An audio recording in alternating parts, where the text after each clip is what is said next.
ನನ್ನ ಪರಿಚಯವನ್ನು ಮಾಡಿಕೊಡ್ತಿದ್ದೇನೆ. ನನ್ನ ಹೆಸರು ನಾಗೇಶ್ ಅಂತ. ವೃತ್ತಿಯಲ್ಲಿ ನಾನು ದಂತವೈದ್ಯ. I am a dental surgeon ಮತ್ತು ಶಿಕ್ಷಣ ಕ್ಷೇತ್ರದಲ್ಲಿ ಸುಮಾರು 40 ವರ್ಷಗಳ ಕಾಲ ನಾನು ಸೇವೆ ಸಲ್ಲಿಸಿದ್ದೀನಿ. Professor emeritus, department of research and development, Dayananda Sagar dental ಕಾಲೇಜಿನಲ್ಲಿ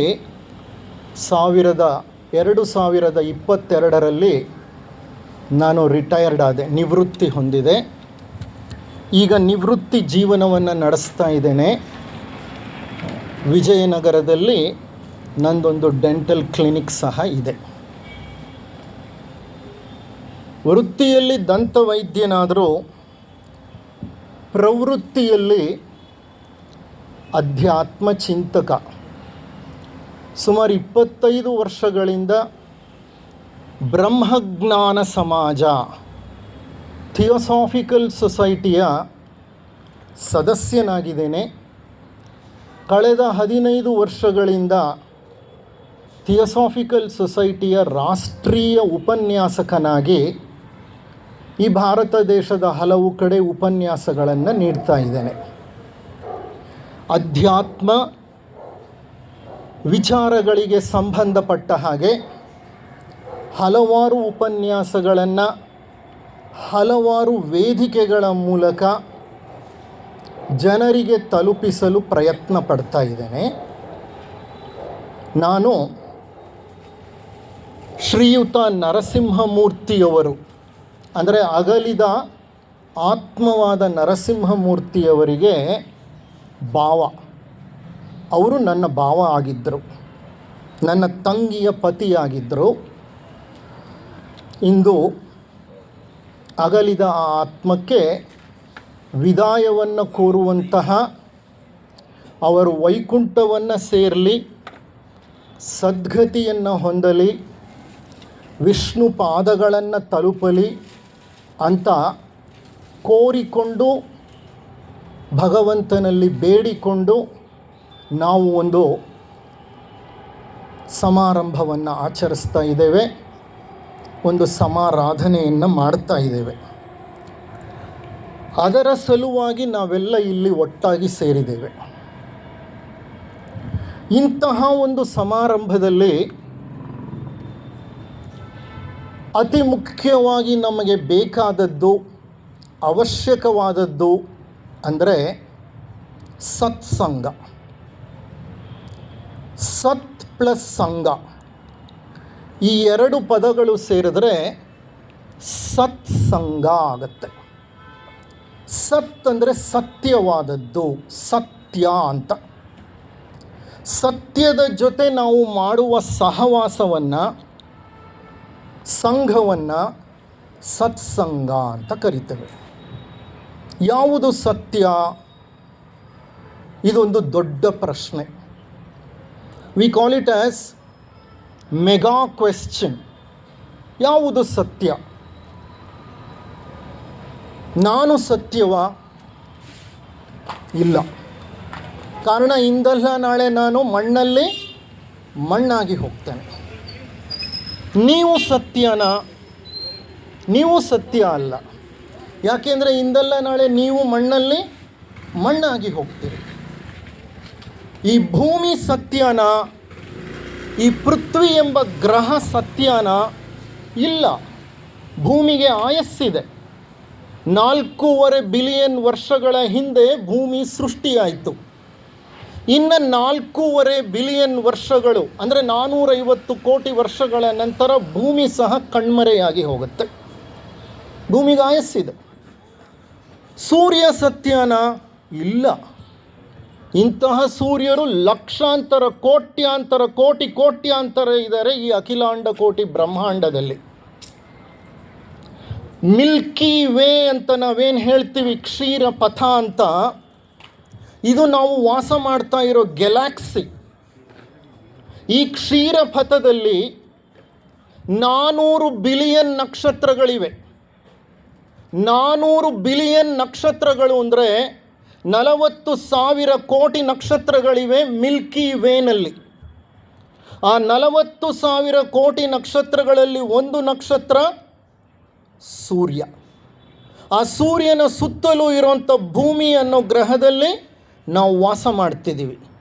40,000 ಕೋಟಿ ನಕ್ಷತ್ರಗಳ ಅಂಗಳದಲ್ಲಿ ಒಂದು ಪುಟ್ಟ ನಕ್ಷತ್ರವಾದ ಸೂರ್ಯನ ಸುತ್ತಲೂ ಇರುವ ನವಗ್ರಹಗಳಲ್ಲಿ ಒಂದು ಗ್ರಹದಲ್ಲಿ ನಾವು ವಾಸ ಮಾಡ್ತಿದ್ದೀವಿ. ಈ ಸೂರ್ಯ ಶಾಶ್ವತನ? ಇಲ್ಲ.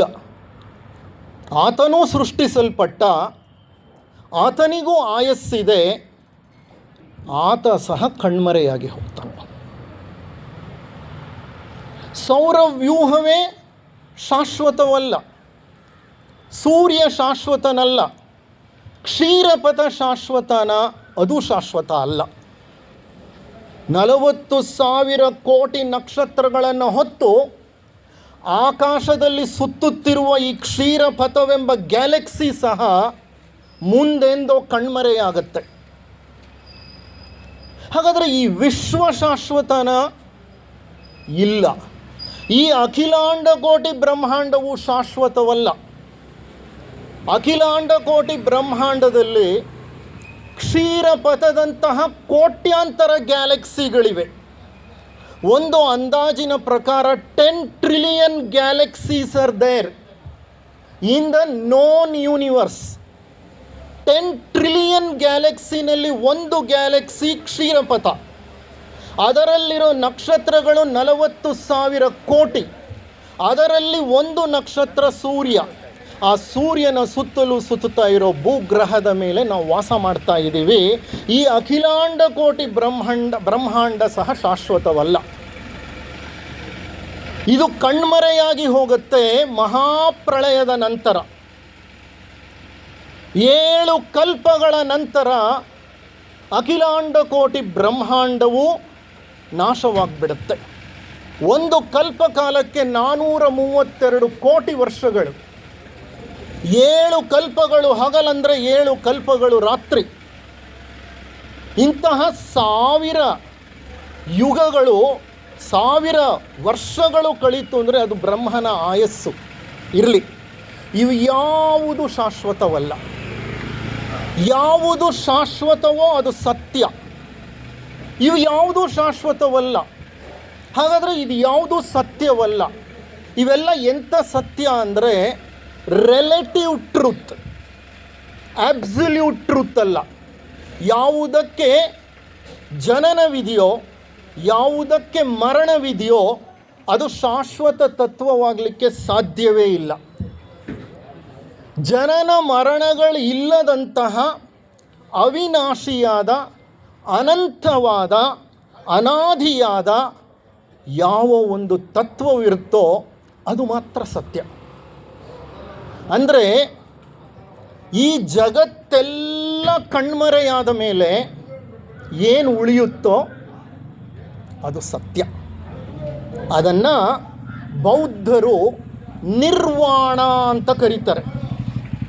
ನಿರ್ವಾಣವನ್ನು ಹೊಂದಿದ ಮೇಲೆ, ಜಗತ್ತೇ ನಿರ್ವಾಣವನ್ನು ಹೊಂದಿದ ಮೇಲೆ ಏನು ಉಳಿಯುತ್ತೋ ಅದು ಶಾಶ್ವತವಾದ ಸತ್ಯ. ಮಿಕ್ಕಿದ್ದೆಲ್ಲ ಅಸತ್ಯ. ಅಂತಹ ಸತ್ಯದ ಸಂಘವನ್ನು ನಾವು ಮಾಡ್ತಾ ಇದ್ದೇವೆ. We are in the company of truth now. ನಮ್ಮಲ್ಲಿ ಸತ್ಯ ಯಾವುದು? ನಮ್ಮ ಮರಣದ ನಂತರ ಏನು ಉಳಿಯುತ್ತೋ ಅದು ಸತ್ಯ. ಮರಣದ ನಂತರ ಏನು ಉಳಿಯುತ್ತೆ? ನಾವು ಮರಣವನ್ನು ಹೊಂದಿದಾಗ ಈ ಶರೀರ ಕಣ್ಮರೆಯಾಗಿ ಹೋಗುತ್ತೆ. ಇಲ್ಲ ಹೂತು ಹಾಕಿಬಿಡ್ತೀರಿ, ಇಲ್ಲ ಸುಟ್ಟು ಹಾಕಿಬಿಡ್ತೀರಿ. ಹೂತು ಹಾಕಿದ ನಂತರ, ಸುಟ್ಟು ಹಾಕಿದ ನಂತರ ಈ ಭೌತ ಶರೀರ ಮಣ್ಣಿನಲ್ಲಿ ಮಣ್ಣಾಗಿ ಹೋಗುತ್ತೆ. ಹಾಗಾದರೆ ಉಳಿದದ್ದೇನು? ನರಸಿಂಹಮೂರ್ತಿಯವರು ಭೌತ ಶರೀರವನ್ನು ಹೊತ್ಕೊಂಡಿದ್ದರು. ನಾವು ಭೌತ ಶರೀರವನ್ನು ಹೊತ್ಕೊಂಡಿದ್ದೇವೆ. ಈಗ ಅವರನ್ನು ದಹನ ಮಾಡಿದ ಆದಮೇಲೆ ಅವರೆಲ್ಲಿ ಹೋದರು? ಅವರ ಶರೀರ ಸತ್ಯವಲ್ಲ, ಹೊರಟೋಯ್ತು ಅದು. ಆದರೆ ಆ ಶರೀರದಲ್ಲಿ ಆತ್ಮನೆಂಬ ಒಂದು ಸತ್ಯ ಇತ್ತು. ಆ ಆತ್ಮ ಮರಣದ ಸಮಯದಲ್ಲಿ ಶರೀರವನ್ನು ವಿಸರ್ಜಿಸಿ ಹೊರಟೋಯ್ತು. ಆ ಆತ್ಮ ಮಾತ್ರ ಸತ್ಯ. You are a spirit, I am a spirit. The spirit or the soul is the only eternal entity. ಆ ಆತ್ಮ ಅನಂತ, ಅನಾದಿ, ಅವಿನಾಶಿ, ಸನಾತನ, ಪುರಾತನ. ಅದಕ್ಕೆ ಹುಟ್ಟು ಇಲ್ಲ, ಅದಕ್ಕೆ ಸಾವು ಇಲ್ಲ. ಅದು ಅನಂತ ಪ್ರಯಾಣದಲ್ಲಿದೆ. It is an eternal pilgrim. Eternal pilgrim ಅಂದರೆ ಅನಂತ ಯಾತ್ರಿ. ಅದು ಬರ್ತಾ ಇರುತ್ತೆ ಈ ಮರ್ತ್ಯ ಲೋಕಕ್ಕೆ, ಹೋಗ್ತಾ ಇರುತ್ತೆ ಈ ಮರ್ತ್ಯ ಲೋಕದಿಂದ. ಬರೋದು ಹೋಗಲಿಕ್ಕಾಗಿ, ಹೋಗೋದು ಬರಲಿಕ್ಕಾಗಿ. ಈ ಹೋಗಿ ಬರೋ ಪ್ರಯಾಣವನ್ನು ಕೋಟಿ ಕೋಟಿ ಕೋಟಿ ವರ್ಷಗಳಿಂದ ಮಾಡ್ತಾ ಇದೆ. ಆ ಆತ್ಮ ಮುಂದೇನೂ ಮಾಡುತ್ತೆ. ಎಲ್ಲಿವರೆಗೂ? ನಿರ್ವಾಣವನ್ನು ನಾವು ತಲುಪುವ ತನಕ, ಮೋಕ್ಷವನ್ನು ಪಡೆಯುವ ತನಕ, ಮುಕ್ತಿಯನ್ನು ಹೊಂದುವ ತನಕ ಆತ್ಮ ನಿರಂತರ ಪ್ರಯಾಣದಲ್ಲಿರುತ್ತೆ. ಅದಕ್ಕೆ ಆತ್ಮನನ್ನು ಎಟರ್ನಲ್ ಪಿಲ್ಗ್ರಿಮ್ ಅಂತ ಕರೀತಾರೆ. ಅನಂತ ಯಾತ್ರಿಕ ಆತ ಅಂತ ಹೇಳ್ತಾರೆ. ಎಷ್ಟೋ ಶರೀರಗಳನ್ನು ಧರಿಸ್ತಾನೆ, ಎಷ್ಟೋ ಹುಟ್ಟುಗಳು, ಎಷ್ಟೋ ಮರಣಗಳು, ಎಷ್ಟೋ ದೇಶಗಳಲ್ಲಿ, ಎಷ್ಟೋ ನೆಲಗಳಲ್ಲಿ, ಎಷ್ಟೋ ಸಂಸ್ಕೃತಿಗಳ ಮಧ್ಯೆ, ಎಷ್ಟೋ ಧರ್ಮಗಳನ್ನು ಪಾಲಿಸುತ್ತಾ, ಎಷ್ಟೋ ಬಂಧು ಬಾಂಧವರ ಒಡನೆ ಹಲವಾರು ಜನ್ಮಗಳ ಕಾಲ ಅದು ಪ್ರಯಾಣವನ್ನು ಮಾಡ್ತಾನೆ ಇರುತ್ತೆ. ಅಂತಹ ಆತ್ಮ ನಮ್ಮಲ್ಲಿರುವಂತಹ ಒಂದೇ ಒಂದು ಶಾಶ್ವತ ತತ್ವ.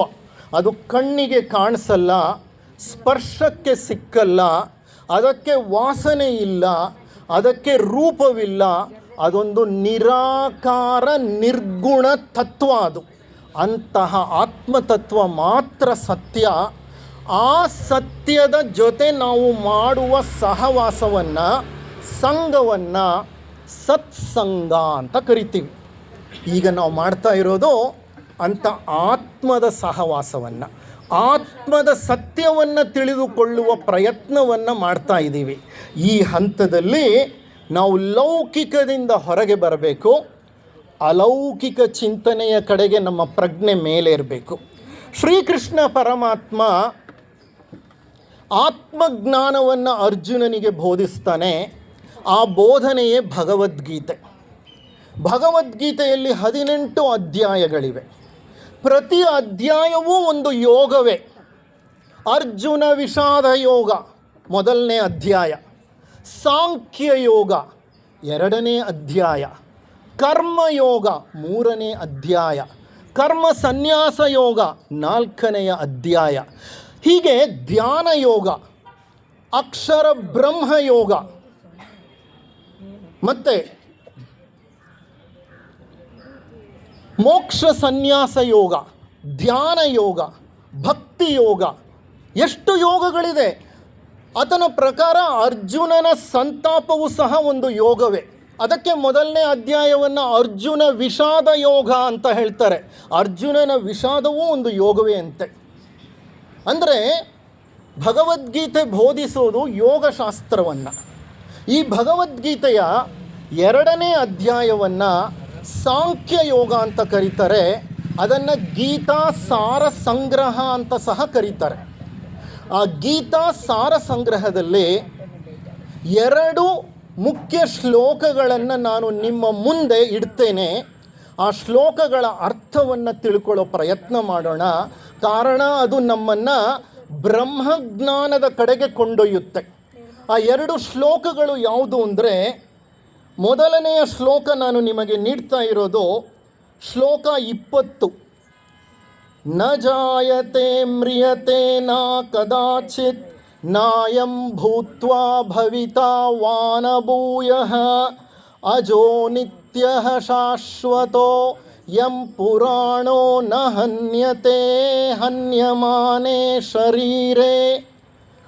ಈ ಶ್ಲೋಕ ನಮ್ಮನ್ನು ಅಧ್ಯಾತ್ಮದ ಆಳಕ್ಕೆ ಕೊಂಡೊಯ್ಯುವಂಥ ಶ್ಲೋಕ. ಏನು ಹೇಳುತ್ತೆ ಈ ಶ್ಲೋಕ? ಏನು ಹೇಳುತ್ತೆ? ಆತ್ಮ ಎಂದಿಗೂ ಹುಟ್ಟುವುದಿಲ್ಲ, ಎಂದಿಗೂ ಸಾಯುವುದಿಲ್ಲ. ಅದು ಮೊದಲು ಇದ್ದು ನಂತರ ಇಲ್ಲದಂತಾಗುವುದಿಲ್ಲ, ಅದಕ್ಕೆ ಅಂತ್ಯವೇ ಇಲ್ಲ. ಆತ್ಮನು ನಿತ್ಯ ಶಾಶ್ವತವಾದದ್ದು, ನಿತ್ಯ ನಿರಂತರವಾದದ್ದು, ಬಹಳ ಪುರಾತನವಾದದ್ದು. ಶರೀರಕ್ಕೆ ಸಾವಿದೆಯೇ ಹೊರತು ಆತ್ಮನಿಗೆ ಸಾವಿಲ್ಲ. ಅಜೋ ನಿತ್ಯ ಶಾಶ್ವತೋ. ಅಜೋ ಅಂದರೆ ಆತ್ಮ. ಆತ್ಮ ನಿತ್ಯ ಶಾಶ್ವತವಾದದ್ದು. ಯಂ ಪುರಾಣೋ, ಬಹಳ ಸನಾತನವಾದದ್ದು. ನ ಹನ್ಯತೆ, ನಾಶ ಮಾಡಲಿಕ್ಕಾಗದೇ ಇರೋವಂಥದ್ದು. ಹನ್ಯಮಾನೆ, ನಾಶವಾಗೋವಂಥದ್ದು. ಶರೀರೇ, ಶರೀರ ಮಾತ್ರ. ಎಷ್ಟು ಸುಂದರವಾಗಿದೆ ನೋಡಿ ಈ 4 ಸಾಲುಗಳ ಶ್ಲೋಕ. ನಾಶ ಆಗೋದು ಶರೀರ ಮಾತ್ರ.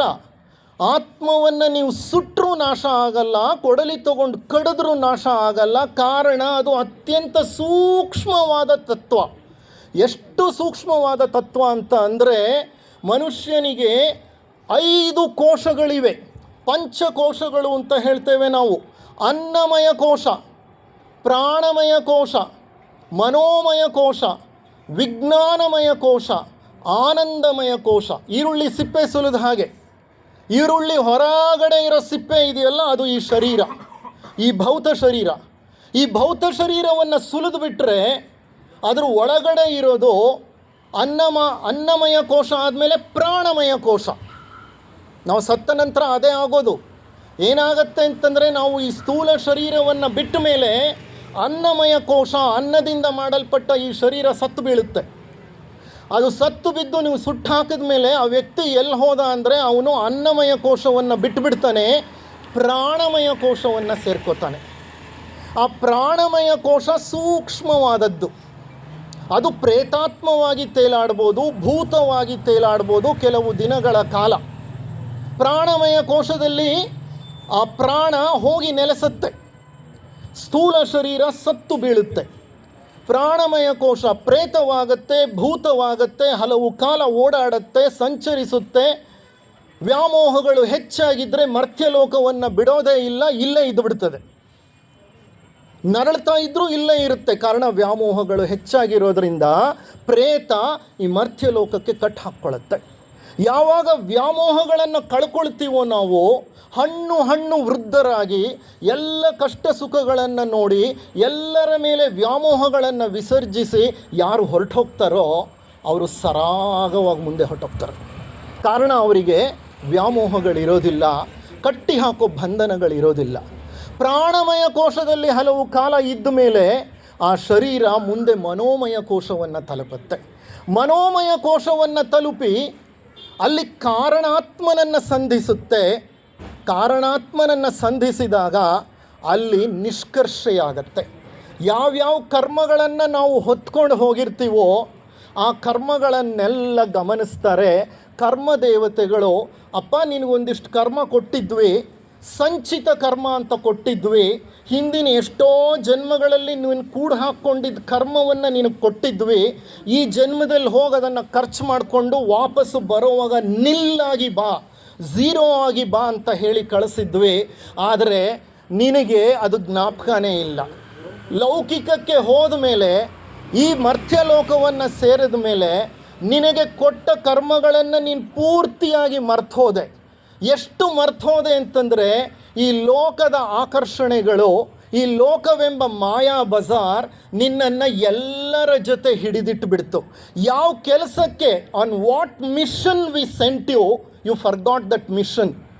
ನಿನ್ನ ಯಾವ ಉದ್ದೇಶಕ್ಕೆ ಕಳುಹಿಸಿದುವೋ ಆ ಉದ್ದೇಶವನ್ನು ಪೂರ್ತಿ ಮರೆತು ನಿನ್ನ ಕುಟುಂಬ, ನಿನ್ನ ಪರಿವಾರ, ನಿನ್ನ ಸಮಾಜ, ನಿನ್ನ ವೃತ್ತಿ, ನಿನ್ನ ಸ್ವಾರ್ಥ, ನಿನ್ನ ಆಶೆ, ನಿನ್ನ ಲೋಭ, ನಿನ್ನ ಅರಿಷಡ್ ವರ್ಗಗಳಲ್ಲಿ ಕಾಲ ಕಳೆದದ್ದಲ್ಲದೆ ನೀನು ಕೊಟ್ಟ ಕರ್ಮಗಳನ್ನು ಕಳ್ಕೊಳ್ಳೋ ಸಮಯದಲ್ಲಿ ಹೊಸ ಹೊಸ ಹೊಸ ಹೊಸ ಕರ್ಮಗಳನ್ನು ಮಾಡದೆ, ಅದು ಆಗಾಮಿ ಕರ್ಮ. ನ್ಯೂ ಅಕೌಂಟ್ನ ನೀನು ಓಪನ್ ಮಾಡಿದೀಯಾ? ನೀನು ಓಪನ್ ಮಾಡಬೇಡ ಅಕೌಂಟು, ಕೊಟ್ಟಿರೋ ಅಕೌಂಟಲ್ಲಿರೋ ಬ್ಯಾಲೆನ್ಸ್ನ ಕ್ಲಿಯರ್ ಮಾಡು ಅಂದರೆ ಹೊಸ ಅಕೌಂಟ್ನ ಸೃಷ್ಟಿ ಮಾಡ್ಕೊಂಡು ಬಂದಿದೀಯಾ? ಇನ್ನೂ ಸಾಕಷ್ಟು ಕರ್ಮಗಳು ನಿನಗಿದೆ, ನಡಿ ಅಂತ ಕಾರಣಾತ್ಮ ಏನು ಮಾಡ್ತಾನೆ? ಪುನರ್ಜನ್ಮವನ್ನು ಕೊಟ್ಟು ಹಿಂದೆ ಕಳಿಸ್ಬಿಡ್ತಾನೆ. ಪುನರಪಿ ಜನನಂ ಪುನರಪಿ ಮರಣಂ ಪುನರಪಿ ಜನನಿ ಜಠರೇ ಶಯನಂ. ಅಂದರೆ ಪುನಃ ಪುನಃ ಬರ್ತಾ ಇರ್ತೀವಿ, ಪುನಃ ಪುನಃ ಹೋಗ್ತಾ ಇರ್ತೀವಿ. ಇದಕ್ಕೆ ಕಾರಣ ಏನು? ಅಜ್ಞಾನ, ಅವಿದ್ಯೆ. ಕರ್ಮಗಳನ್ನು ಕಳ್ಕೊಳ್ಳಿಕ್ಕೆ ಬಂದಾಗ ಕರ್ಮಗಳನ್ನು ಯಾವ ರೀತಿ ಕಳ್ಕೋಬೇಕು ಅನ್ನೋದು ನಮಗೆ ಗೊತ್ತಿಲ್ಲ, ನಾವು ತಿಳ್ಕೊಳ್ಳಲ್ಲ. ನಮ್ಮ ಶಾಲೆಗಳು ಕಲಿಸ್ಕೊಡಲ್ಲ. ಟ್ರಿಗ್ನಾಮೆಟ್ರಿ ಕಲಿಸ್ಕೊಡುತ್ತೆ, ನ್ಯೂಕ್ಲಿಯರ್ ಬಯಾಲಜಿ ಕಲಿಸ್ಕೊಡುತ್ತೆ, ನ್ಯೂಕ್ಲಿಯರ್ ಫಿಸಿಕ್ಸ್ ಕಲಿಸ್ಕೊಡುತ್ತೆ, ಮ್ಯಾಥಮ್ಯಾಟಿಕ್ಸ್ ಕಲಿಸ್ಕೊಡುತ್ತೆ. ಜೀವನ ಅಂದರೆ ಏನು ಅಂತ ಕಲಿಸ್ಕೊಡಲ್ಲ. ವಾಟ್ ಈಸ್ ಲೈಫ್ ಗೊತ್ತಿಲ್ಲ. What is a purpose of life ಗೊತ್ತಿಲ್ಲ. What is a meaning of death ಗೊತ್ತಿಲ್ಲ. ಜೀವನದ ಉದ್ದೇಶವೇನು, ಮರಣದ ಅರ್ಥವೇನು, ನೀನು ಯಾರು, ನಾನು ಯಾರು, ಇದನ್ನು ಯಾವ ಶಾಲೆನೂ ಕಳಿಸ್ಕೊಡಲ್ಲ.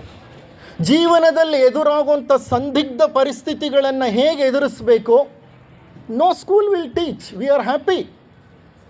MBBS MD ME BE ಮಾಡ್ಕೊಳ್ಳಿ, ನನ್ನ ಮಕ್ಕಳು ಫಾರಿನ್ಗೆ ಹೋಗಲಿ, ಹೆರಿಗೆ ಆಗಲಿ, ನಾವು ಅಲ್ಲಿ ಹೋಗಿ ಅವರನ್ನು ನೋಡ್ತೀವಿ, ಬರ್ತೀವಿ. ಒಂದು ಮಗುವಿಗೆ ಒಂದು ಸಂಸ್ಕಾರವನ್ನು ಕೊಡುವಂತಹ ಉನ್ನತವಾದಂತಹ ವಿದ್ಯೆಯನ್ನು ನಾವು ಕಲಿಸ್ಕೊಡ್ತಿಲ್ಲ. ಹಾಗಾಗಿ ಕರ್ಮ ಅಂದರೆ ಏನು ಗೊತ್ತಿಲ್ಲ, ಕರ್ಮಗಳನ್ನು ಹೇಗೆ ವಿಸರ್ಜಿಸುವುದು ಅನ್ನೋದು ಗೊತ್ತಿಲ್ಲ. ಹಾಗಾಗಿ ಪುನಃ ಹಿಂತಿರುಗಿ ಬರ್ತೇವೆ. ಆತ್ಮನ ಪರಿಚಯ ಇಲ್ಲ, ಆತ್ಮ ಅಂದರೆ ಏನು ಅನ್ನೋದೇ ಗೊತ್ತಿಲ್ಲ. ನಾನು ಅಂದರೆ ನನ್ನ ಶರೀರ ಅಂತ ನಾನು ತಿಳ್ಕೊಂಡಿದ್ದೀನಿ. ನನ್ನ ಶರೀರವನ್ನು ಸುಟ್ಟಾಕಿದ ಮೇಲೆ ನಾನು ಸತ್ತೋದೆ, ನನ್ನ ಕತೆ ಮುಗೀತು ಅಂತ ತಿಳ್ಕೊಂಡಿದ್ದೀನಿ. ಖಂಡಿತ ಅಲ್ಲ. ನಾನು ಸತ್ತ ನಂತರ ಮರಣಾನಂತರ ಜೀವನ ಪ್ರಾರಂಭ ಆಗುತ್ತೆ. ಲೈಫ್ ಆಫ್ಟರ್ ಡೆತ್ ಪ್ರಾರಂಭ ಆಗುತ್ತೆ. ಆ ಲೈಫು ಒಂದು ಘಟ್ಟದಲ್ಲಿ ಮುಗಿಯುತ್ತೆ. ಮತ್ತೆ ಕಾರಣಾತ್ಮನನ್ನು ಭೇಟಿ ಮಾಡಿ ನಾವು ಪುನರ್ಜನ್ಮವನ್ನು ಪಡ್ಕೊಂಡು ಹಿಂತಿರುಗಿ ಬರಲೇಬೇಕಾಗತ್ತೆ. ಈ ಆತ್ಮ ಅನ್ನೋದು ಒಂದಿದೆ, ಅದು ಶಾಶ್ವತ ಸತ್ಯ, ಶಾಶ್ವತ ತತ್ವ ಅನ್ನೋದು ನಾವು ನಮ್ಮ ಮಕ್ಕಳಿಗೆ ಹೇಳಿಕೊಟ್ಟೇ ಇಲ್ಲ. ಬಹಳ ಜನರಿಗೆ ಇದರ ಬಗ್ಗೆ ಆಸಕ್ತಿಯೂ ಇಲ್ಲ. ಹಾಗಾಗಿ ಜಗತ್ತು ಇವತ್ತು ಇಂತಹ ಒಂದು ಸಂದಿಗ್ಧ ಪರಿಸ್ಥಿತಿಯನ್ನು ತಲುಪಿಬಿಟ್ಟಿದೆ. ಗಮನಿಸಿ ನೋಡಿ, ಹಿಂದಿನ ಕಾಲದಲ್ಲಿ ಆಶ್ರಮಗಳಿರ್ತಿತ್ತು, ಅರಣ್ಯಗಳಿರ್ತಿತ್ತು. ಗುರುಗಳು ಆಶ್ರಮಗಳಲ್ಲಿ ಶಿಷ್ಯರಿಗೆ ಬೋಧಿಸುತ್ತಿದ್ದುದು ಈ ಆತ್ಮಜ್ಞಾನವನ್ನು. ಈ ಆತ್ಮಜ್ಞಾನವನ್ನು ಕಲಿತ ಶಿಷ್ಯ ಪರಿಪಕ್ವನಾಗಿ ಜೀವನವನ್ನು ಎದುರಿಸುವಂಥ ಪ್ರಯತ್ನ ಪಡ್ತಿದ್ದ. ಈಗ ನಾವೆಲ್ಲ ಅರೆಬೆಂದ ಕಾಳುಗಳು, ನಮಗದೆಲ್ಲ ಏನೂ ಗೊತ್ತೇ ಇರಲಿಲ್ಲ, ನಮ್ಗೆ ಯಾರೂ ಕಲಿಸಲೇ ಇಲ್ಲ. ಹಾಗಾಗಿ ಇವತ್ತಿಗೂ ನಾವು ಅಜ್ಞಾನಿಗಳೇ ಆ ಹಂತದಲ್ಲಿ. ಅಂದರೆ ಶ್ರೀಕೃಷ್ಣ ಹೇಳ್ತಾ ಇರುವಂತಹ ಆತ್ಮ ಮಾತ್ರ ಸತ್ಯ. ಕಾರಣ ಅದು ಅವಿನಾಶಿ, ಅದು ಅನಂತ ಪ್ರಯಾಣದಲ್ಲಿದೆ, ಅದಕ್ಕೆ ಆಕಾರವಿಲ್ಲ, ನಿರಾಕಾರ, ಸೂಕ್ಷ್ಮ ತತ್ವ. ಇಂಥ ಆತ್ಮ ಮರಣದ ಸಮಯದಲ್ಲಿ ಏನು ಮಾಡುತ್ತೆ, ಹೇಗಾಗತ್ತೆ, ಅದನ್ನು ಕುರಿತು 22ನೆಯ ಶ್ಲೋಕ ಗೀತಾಸಾರ ಸಂಗ್ರಹ ಸಾಂಖ್ಯ ಯೋಗ. ಅದರಲ್ಲಿ ಶ್ರೀಕೃಷ್ಣ ಹೇಳ್ತಾನೆ, ವಾಸಾಂಸಿ ಜೀರ್ಣಾನಿ ಯಥಾ ವಿಹಾಯ ನವಾನಿ ಗೃಹ್ಣಾತಿ ನರೋಪರಾಣಿ ತಥಾ ಶರೀರಾಣಿ ವಿಹಾಯ ಜೀರ್ಣಾನಿ ಅನ್ಯಾನಿ ಸಂಯಾತಿ ನವಾನಿ ದೇಹಿ. ಏನು ಈ ಶ್ಲೋಕ ಏನು ಹೇಳುತ್ತೆ? ಈ ಶ್ಲೋಕ ಏನು ಹೇಳುತ್ತೆ ಅಂದರೆ, ಮನುಷ್ಯ ಹೇಗೆ ಹರಿದ ಬಟ್ಟೆಯನ್ನು ತೆಗೆದು ವಿಸರ್ಜಿಸಿ ಹೊಸ ಬಟ್ಟೆಯನ್ನು ಧರಿಸುತ್ತಾನೆಯೋ ಹಾಗೆಯೇ ಆತ್ಮನು ಜರ್ಜರಿತವಾದ, ಜೀರ್ಣವಾದ, ರೋಗಗ್ರಸ್ತವಾದ ಶರೀರವನ್ನು ಕಿತ್ತೆಸೆದು ಹೊಸ ಶರೀರವನ್ನು ಧರಿಸುತ್ತಾನೆ. ಅದೇ ಮರಣ.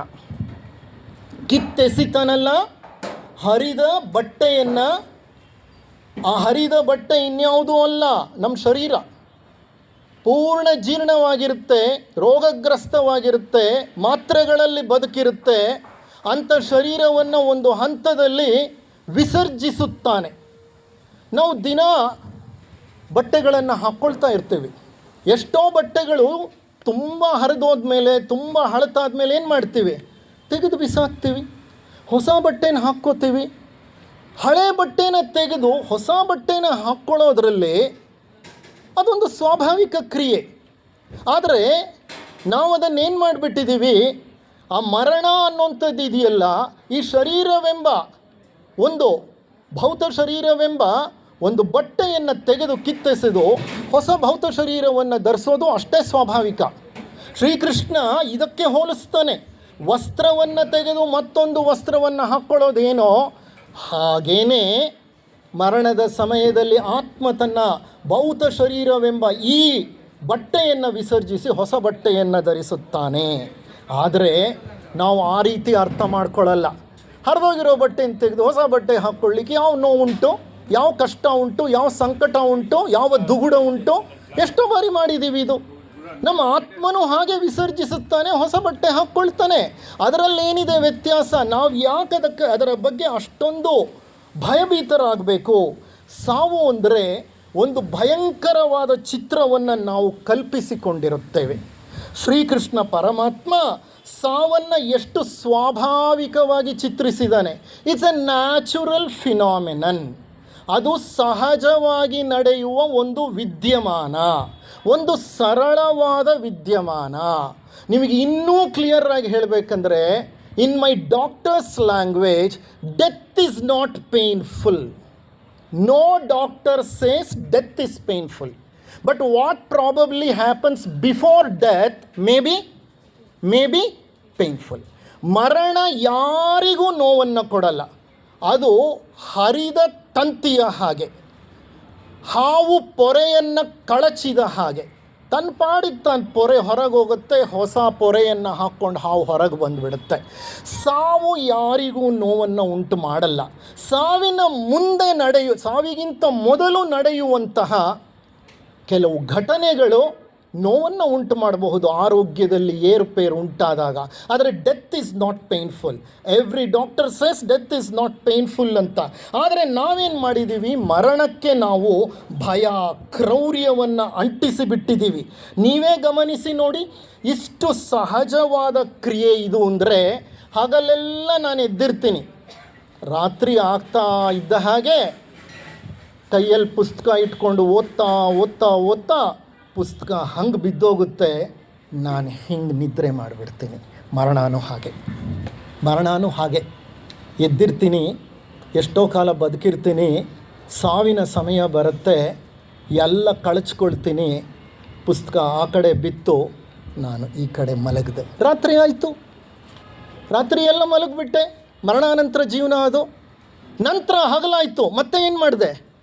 ಹುಟ್ಟಿ ಬಂದೆ, ಪುನರ್ಜನ್ಮವನ್ನು ಪಡೆದೆ, ಇನ್ನೊಂದು ಶರೀರವನ್ನು ಧರಿಸಿದೆ, ಈ ಲೋಕಕ್ಕೆ ಹಿಂತಿರುಗಿ ಬಂದೆ. ಅದಕ್ಕೆ ಶ್ರೀಕೃಷ್ಣ ಹೇಳ್ತಾನೆ, ಇದು ಬಹಳ ಸಹಜವಾದ ಕ್ರಿಯೆ. ಹುಟ್ಟು ಮತ್ತು ಸಾವು ಅನ್ನೋದು ಬಹಳ ಸಹಜ ಕ್ರಿಯೆಗಳು.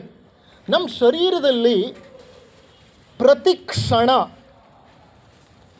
ಲಕ್ಷಾಂತರ ಜೀವಕೋಶಗಳು ಹುಟ್ಟುತ್ತಾ ಇವೆ, ಲಕ್ಷಾಂತರ ಜೀವಕೋಶಗಳು ಸಾಯ್ತಾ ಇವೆ. ನೀವು ಕೇಳಿರ್ಬೋದು, ಬ್ಲಡ್ ಟೆಸ್ಟ್ ಮಾಡಿಸ್ಕೊಂಡು ಬಂದಾಗ RBC ಕೌಂಟ್ ಎಷ್ಟಿತ್ತು ಅಂತಾರೆ. RBC ಕೌಂಟ್ ಅಂದರೆ ಏನು? Red blood cell count. ಅದೇನು ಯಾವಾಗಲೂ ಒಂದೇ ಇರುತ್ತಾ? ಇರಲ್ಲ. ಏಕೆಂದರೆ RBC ರೆಡ್ ಬ್ಲಡ್ ಸೆಲ್ಲು ಮೂಳೆಯಲ್ಲಿ, ಲಿವರಲ್ಲಿ, ಸ್ಪ್ಲೀನಲ್ಲಿ ಹುಟ್ಟುತ್ತಾ ಇರುತ್ತೆ. 120 ದಿನ ಒಂದು RBC ಬದುಕಿರುತ್ತೆ. 120 ದಿನ ಆದಮೇಲೆ RBC ಸತ್ತು ಹೋಗುತ್ತೆ.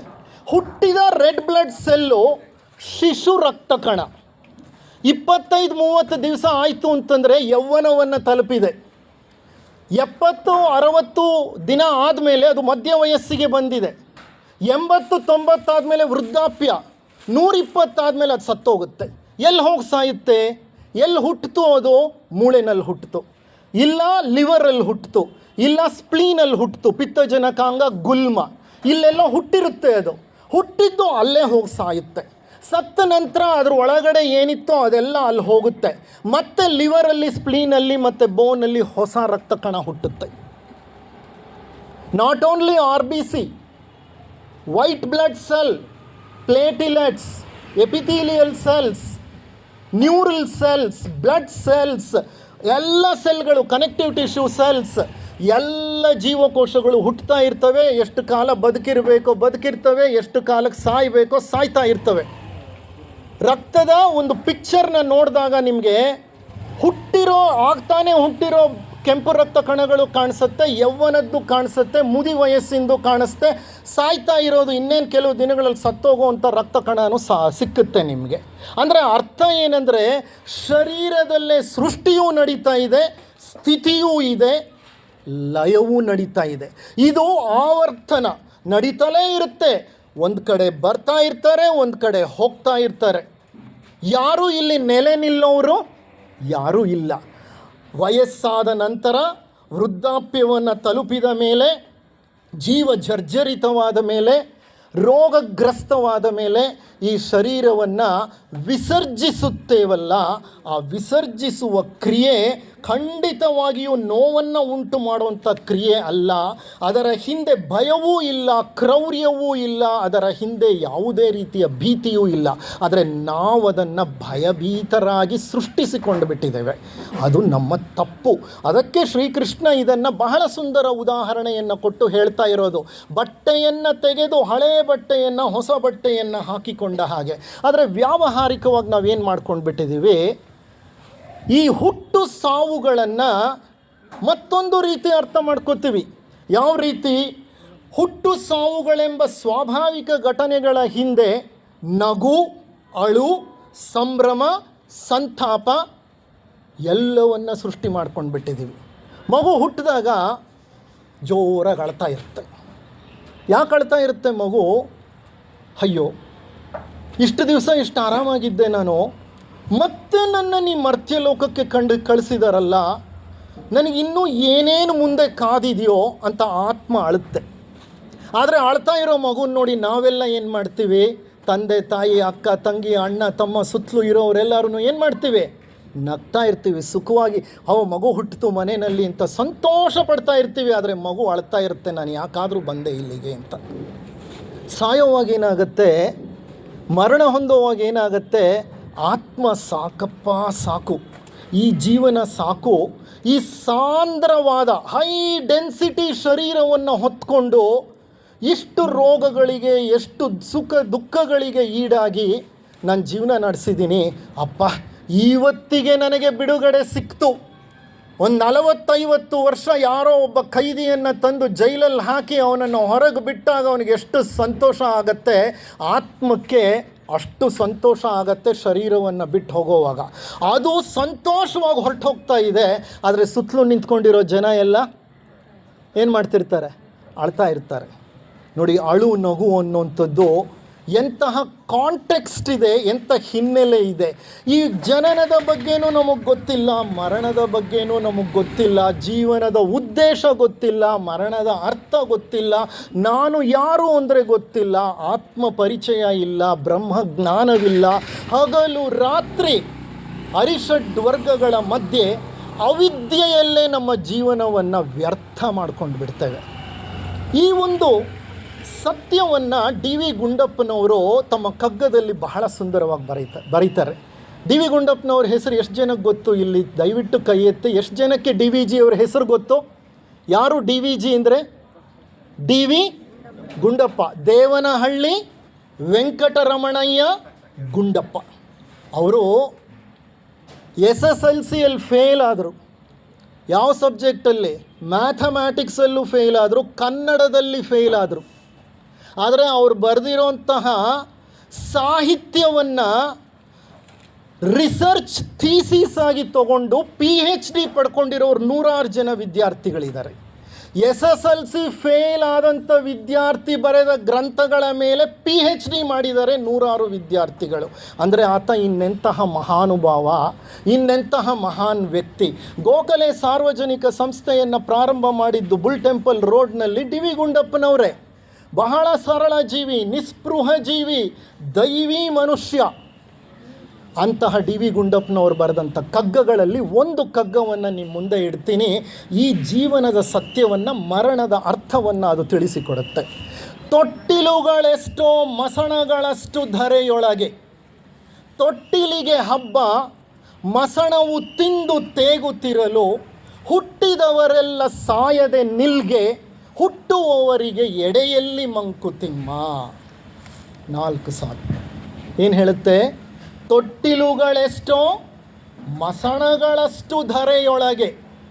ಎಷ್ಟು ತೊಟ್ಟಿಲುಗಳೋ ಈ ಜಗತ್ತಿನಲ್ಲಿ ಅಷ್ಟು ಸ್ಮಶಾನಗಳು ಇವೆ. ತೊಟ್ಟಿಲಿಗೆ ಹಬ್ಬ ಮಸಣವು ತಿಂದು ತೇಗುತ್ತಿರಲು. ತೊಟ್ಟಿಲಿಗೆ ಹಬ್ಬ, ಎಲ್ಲ ನಗ್ತಾ ಇರ್ತೀವಿ ತೊಟ್ಟಿಲು ಸುತ್ತಲೂ ನಿಂತ್ಕೊಂಡು.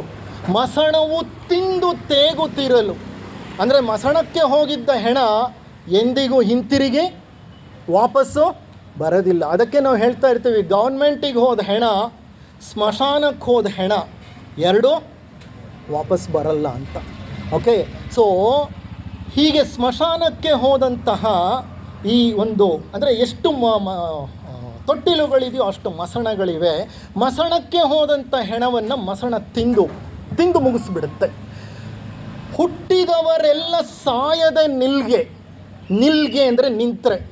ಹುಟ್ಟಿದವರೆಲ್ಲ ಜಗತ್ತಿನಲ್ಲಿ ನಾನು ಸಾಯಲ್ಲ ಅಂತ ಸಂಕಲ್ಪ ಮಾಡಿ ವರಗಳನ್ನು ಪಡೆದು, ಅಥವಾ ಭಗವಂತ ಏನಾದರೂ ಅಂತ ವರ ಕೊಟ್ಟು ಮರಣವೇ ಇಲ್ಲ ಜಗತ್ತಿನಲ್ಲಿ ಅಂತ ಮಾಡಿಬಿಟ್ರೆ, ಹುಟ್ಟಿದವರೆಲ್ಲ ಇಲ್ಲೇ ನಿಂತುಬಿಟ್ರೆ,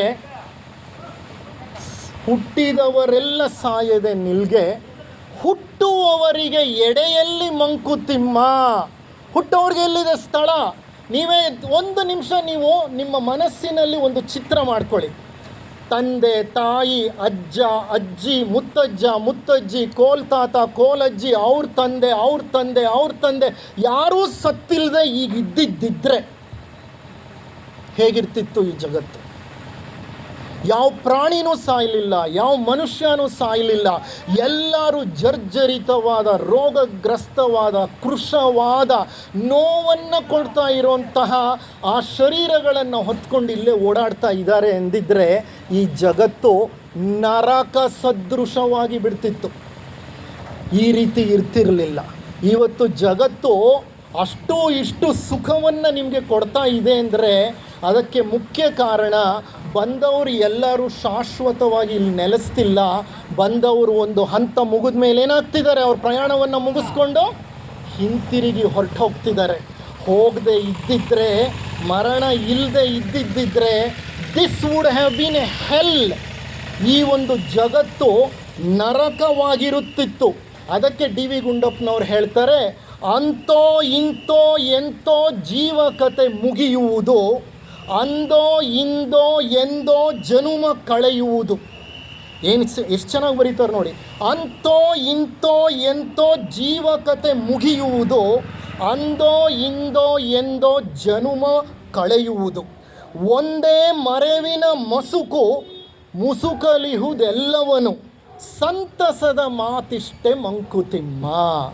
ಈ 4 ಸಾಲಲ್ಲಿ ಎಷ್ಟು ಚೆನ್ನಾಗಿದೆ ಅರ್ಥ ಅಂದರೆ, ಅಂತೋ ಇಂತೋ ಎಂತೋ ನಮ್ಮ ಜನ್ಮ ಅಂತೂ ಮುಗಿದೋಗುತ್ತೆ. ಇಂದೋ ನಾಳೆನೋ ನಾಡಿದ್ದೋ ಎಂದೋ ನಮ್ಮ ಜನ್ಮನೂ ಕಳೆದು ಹೋಗುತ್ತೆ. ಒಂದೇ ಒಂದು ಸಂತಸದ ಸಂಗತಿ ಏನಂದರೆ, ಎಲ್ಲ ಮರಣವನ್ನು ಹೊಂದಿ ಮರೆವು ಅನ್ನುವಂತಹ ಮುಸುಕು ನಮ್ಮೆಲ್ಲರನ್ನು ಮುಸುಕು ಬಿಡುತ್ತೆ, ಅಂದರೆ ಮುಚ್ಚಿಬಿಡುತ್ತೆ. ಈಗ ನರಸಿಂಹಮೂರ್ತಿಗಳು ಮರಣವನ್ನು ಹೊಂದಿದರು. ಇವತ್ತು ವೈಕುಂಠ ಸಮಾರಾಧನೆ, ಇಲ್ಲಿಗೆಲ್ಲ ಕಾರ್ಯಕ್ರಮಗಳು ಮುಗೀತು. ಈಗ ಸದ್ಯಕ್ಕೆ ಇನ್ನು ಮಾರ್ಚ್ ತಿಂಗಳಿಗೊಮ್ಮೆ ನಡೆಯುತ್ತೆ ಅದು. ಈಗೇನು ಜ್ಞಾಪಕ ಇದೆಯೋ ನರಸಿಂಹಮೂರ್ತಿಗಳ ಜ್ಞಾಪಕ ನಮಗಿರುತ್ತಾ ಮುಂದೆ? ಬರ್ತಾ ಬರ್ತಾ ಬರ್ತಾ in the stream of consciousness, ಪ್ರಜ್ಞೆಯ ಪ್ರವಾಹದಲ್ಲಿ ಮರ್ತೋಗ್ಬಿಡ್ತೀವಿ. ಯಾವತ್ತು ಜ್ಞಾಪಕ ಬರುತ್ತೆ ಗೊತ್ತಾ? 1 ವರ್ಷದ ತಿಥಿಗೆ ಅವ್ರು ಮತ್ತೆ ಕರೀತಾರಲ್ಲ, ಆಗ ಜ್ಞಾಪಕ ಬರುತ್ತೆ. ಅದು ಮುಗಿದೋದ್ಮೇಲೆ ಇನ್ನೂ ಮರ್ತು ಹೋಗ್ತೀವಿ. ಅಂದರೆ ಮರ್ತು ಹೋಗೋದು ಈ ಜಗತ್ತಿನ ಒಂದು ಸಹಜ ನಿಯಮ. ಆ ಮರೆವು ಅನ್ನೋದು ಭಗವಂತ ಕೊಟ್ಟಂಥ ಒಂದು ವರ. ಮೃತ್ಯು ಅನ್ನೋದು ಭಗವಂತ ಕೊಟ್ಟಂಥ ವರ. ಅದಕ್ಕೆ ಅವ್ರು ಹೇಳ್ತಾರೆ, ಸಂತಸದ ಮಾತಿಷ್ಟೆ ಮಂಕುತಿಮ್ಮ. ಅಪ್ಪ, ಮರಣ ಭಗವಂತ ನಮಗೆ ಕರುಣಿಸಿದ ವರ. ಅದು ಇಲ್ಲದೆ ಹೋಗಿದ್ದಿದ್ರೆ ಬದುಕು, ಈ ಜಗತ್ತು ನರಕ ಸದೃಶವಾಗಿರುತ್ತಿತ್ತು. ಗಮನಿಸಿ ನೋಡಿ, ನಿಮ್ಮ ಮನೆಯಲ್ಲಿ ಅಜ್ಜ, ಅಜ್ಜಿ, ಮುತ್ತಜ್ಜ, ಮುತ್ತಜ್ಜಿ, ಕೋಲಜ್ಜಿ, ಅವ್ರ ಅಕ್ಕ, ಅವ್ರ ತಂಗಿ, ಅವರಣ್ಣ, ಅವ್ರ ತಮ್ಮ ಎಲ್ಲ ಇದ್ದಾರೆ. ಯಾರನ್ನು ನೋಡ್ಕೋತೀರಿ ನೀವು? ಎಲ್ರಿಗೂ ವಯಸ್ಸಾಗಿದೆ, ಎಲ್ರಿಗೂ ರೋಗಗಳಿದೆ. ಕೂತ್ರೆ ಎದ್ದೇಳೋಕ್ಕಾಗಲ್ಲ, ಎದ್ದರೆ ಕೂತ್ಕೊಳ್ಳೋಕ್ಕಾಗಲ್ಲ. ಒಬ್ಬರಿಬ್ಬರು ಮನೆಯಲ್ಲಿ ಹಿರಿಯರಿದ್ರೇ ನೋಡ್ಕೊಳ್ಳೋದು ಕಷ್ಟ. ಎಲ್ಲ ಇದ್ದಿದ್ದಿದ್ರೆ, ಮರಣವೇ ಇಲ್ಲದೆ ಹೋಗಿದ್ದಿದ್ದರೆ ಪ್ರತಿ ಮನೆಯೂ ನರಕ ಸದೃಶವಾಗಿರ್ತಿತ್ತು, ಪ್ರತಿ ಜೀವನವೂ ನರಕ ಸದೃಶವಾಗಿಬಿಡ್ತಿತ್ತು. ಹಾಗಾದರೆ ಯಾರಾದರೂ ಮರಣ ಹೊಂದಿದರೆ ನಮಗೆ ಯಾಕಷ್ಟು ದುಃಖ ಆಗುತ್ತೆ? ಹೌದು, ಮರಣ ಒಂದು ಸ್ವಾಭಾವಿಕ ಕ್ರಿಯೆ, ಒಂದು ಸಹಜ ಕ್ರಿಯೆ. ಇದು ನಿಶ್ಚಿತವಾದ ಕ್ರಿಯೆ. ಜಾತಸ್ಯ ಮರಣಂ ಧ್ರುವಂ. ಜಾತಸ್ಯ ಮರಣಂ ಧ್ರುವಂ ಅಂದರೆ ಹುಟ್ಟಿದ ಪ್ರತಿಯೊಂದು ಮರಣವನ್ನು ಹೊಂದಲೇಬೇಕು. ದಯವಿಟ್ಟು ಮಾತನಾಡಬೇಡಿ. ಹುಟ್ಟಿದ ಪ್ರತಿಯೊಂದು ಮರಣವನ್ನು ಹೊಂದಲೇಬೇಕು. ಜಾತಸ್ಯ ಮರಣಂ ಧ್ರುವಂ. ಹಾಗಾದರೆ ಮರಣ ಅಷ್ಟು ಸಹಜ ಕ್ರಿಯೆಯಾದರೆ ನಾವು ಯಾಕೆ ಇಷ್ಟು ದುಃಖ ಪಡ್ತೀವಿ? ಯಾಕಂದ್ರೆ ನಮಗಷ್ಟು ಸಂತಾಪವನ್ನು ಉಂಟು ಮಾಡುತ್ತೆ? ದುಃಖಕ್ಕೆ ಕಾರಣ ಏನು ಗೊತ್ತಾ? ಆ ವ್ಯಕ್ತಿಯ ಜೊತೆ ನಾವು ಬೆಳೆಸಿಕೊಂಡಿರುವ ವ್ಯಾಮೋಹಗಳೇ ನಮ್ಮ ಎಲ್ಲ ದುಃಖಗಳಿಗೆ ಮೂಲ ಕಾರಣ. ನೀವು ಸಾಮಾನ್ಯವಾಗಿ ದುಃಖ ಯಾವಾಗ ಪಡ್ತೀರಿ ಹೇಳಿ? ಇದೊಂದೇ ದುಃಖ ಅಲ್ಲ, ಯಾವುದೇ ದುಃಖ ಆಗಲಿ ಜೀವನದಲ್ಲಿ ಯಾವಾಗ ನೀವು ದುಃಖ ಅನುಭವಿಸ್ತೀರಿ? ಯಾವ್ಯಾವುದ್ರ ಮೇಲೆ ವ್ಯಾಮೋಹಗಳಿದೆಯೋ ಆ ವ್ಯಾಮೋಹಗಳಿಂದ ಕೂಡಿದ ವಸ್ತುಗಳು ಮತ್ತು ವ್ಯಕ್ತಿಗಳು ನಿಮ್ಮೊಡನೆ ವ್ಯವಹರಿಸುವ ರೀತಿಯಲ್ಲಿ ಏರುಪೇರಾದಾಗ, ಅಥವಾ ಆ ವಸ್ತು, ವಿಷಯ, ವ್ಯಕ್ತಿಗಳನ್ನು ಕಳ್ಕೊಂಡಾಗ ಬಹಳ ದುಃಖ ಪಡ್ತೀರಿ. ನಮ್ಮ ಅಕ್ಕ ಅಂದರೆ ನಂಗೆ ತುಂಬ ಇಷ್ಟ. ಎಷ್ಟಿಷ್ಟ?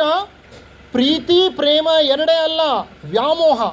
ನಮ್ಮ ಅಕ್ಕ ಇಲ್ಲದೆ ಇದ್ದರೆ ನನಗೆ ಜೀವನನೇ ಇಲ್ಲ, ಅದು ವ್ಯಾಮೋಹ. ದುಡ್ಡಿಲ್ಲದೆ ಇದ್ದರೆ ನನಗೆ ಬದುಕೇ ಇಲ್ಲ, ಅದು ವ್ಯಾಮೋಹ. ಇಂಥ ಮನೆ ನಾನು ಕಟ್ಟಿದ್ದೀನಿ, ಈ ಮನೆ ಹೊಟ್ಟೋದ್ರೆ ನಾನೇನು ಮಾಡೋದು? ನಾನು ಬದುಕದೇ ಇಲ್ಲಪ್ಪ, ಅದು ವ್ಯಾಮೋಹ. ಮನೆ ಇದ್ದರೂ ಬದುಕ್ತೀನಿ, ಮನೆ ಇಲ್ಲ ಅಂದರೂ ಬದುಕ್ತೀನಿ. ಅಕ್ಕ ಇದ್ದರೂ ಬದುಕ್ತೀನಿ, ಅಕ್ಕ ಇಲ್ಲದೆ ಇದ್ದರೂ ಬದುಕ್ತೀನಿ. ಅದು ಪ್ರೀತಿ ಪ್ರೇಮ ಅಲ್ಲಿ ಕೊನೆ ಆಗಬೇಕು. ಅದಕ್ಕಿಂತ ಹೆಚ್ಚು ಪ್ರೀತಿ ಪ್ರೇಮವನ್ನು ಬೆಳೆಸ್ಕೊಂಡ್ರೆ ಅದು ಪ್ರೀತಿಯೂ ಅಲ್ಲ, ಪ್ರೇಮವೂ ಅಲ್ಲ, ಅದು ವ್ಯಾಮೋಹವಾಗಿಬಿಡುತ್ತೆ. ಅಂಥ ವ್ಯಾಮೋಹಗಳು ಎಲ್ಲೆಲ್ಲಿದೆಯೋ, ಎಲ್ಲೆಲ್ಲಿ ನಾವು ಯಾವುದನ್ನು ಅತಿಯಾಗಿ ಪ್ರೀತಿಸುತ್ತೇವೋ, ಅತಿಯಾಗಿ ಪ್ರೇಮಿಸುತ್ತೇವೋ, ಅದರಿಂದಲೇ ದುಃಖಗಳು ಬರೋದು. ಇವತ್ತು ಯಾರಾದರೂ ಮರಣ ಹೊಂದಿದರೆ ನಮಗೆ ದುಃಖ ಆಗತ್ತೆ ಅಂದರೆ ಅದಕ್ಕೆ ಕಾರಣ ನಮ್ಮ ವ್ಯಾಮೋಹವೇ. ವ್ಯಾಮೋಹವಿಲ್ಲದೆ ಇದ್ದರೆ ಮರಣದ ಅರ್ಥವನ್ನು ತಿಳ್ಕೊಂಡ ವ್ಯಕ್ತಿ ಆ ವ್ಯಕ್ತಿಯನ್ನು ನಿರರ್ಗಳವಾಗಿ, ಸುಲಲಿತವಾಗಿ ಕಳಿಸ್ಕೊಟ್ಟು ಬಿಡ್ತಾನೆ. ಅದಕ್ಕೆ ಇಂಗ್ಲೀಷ್ನಲ್ಲಿ ಒಂದು ಪ್ರಾವರ್ಬ್ ಇದೆ, ವ್ಯಾಮೋಹ ಬೆಳೆಸ್ಕೋಬೇಡಿ ಜೀವನದಲ್ಲಿ. ಪ್ರೀತಿ ಇರಲಿ, ಪ್ರೇಮ ಇರಲಿ, ವಾತ್ಸಲ್ಯ ಇರಲಿ, ಆದರೆ ಯಾವುದೂ ವ್ಯಾಮೋಹವಾಗಬಾರ್ದು. ಇಂಗ್ಲೀಷ್ನಲ್ಲಿ ಒಂದು ಪ್ರಾವರ್ಬ್ ಇದೆ, ಏನಂತ ಹೇಳ್ತಾರೆ ಅಂದರೆ, connected to all but attach to nothing. Connected to all but attach to nothing. ಯಾವುದ್ರ ಜೊತೆನೂ ಅಟ್ಯಾಚ್ಮೆಂಟ್ ಇಲ್ಲ, ಆದರೆ ಎಲ್ಲರ ಜೊತೆಲೂ ಕನೆಕ್ಷನ್ ಇದೆ. ಇದನ್ನೇನು ಹೇಳ್ತಾರೆ ಗೊತ್ತಾ? ನಿರ್ಲಿಪ್ತ ಭಾವ. ನಿರ್ಲಿಪ್ತ. ಜಗತ್ತಿನಲ್ಲಿ ಏನೇ ನಡೀಲಿ ನಾನು ನಿರ್ಲಿಪ್ತನಾಗಿರ್ತೇನೆ.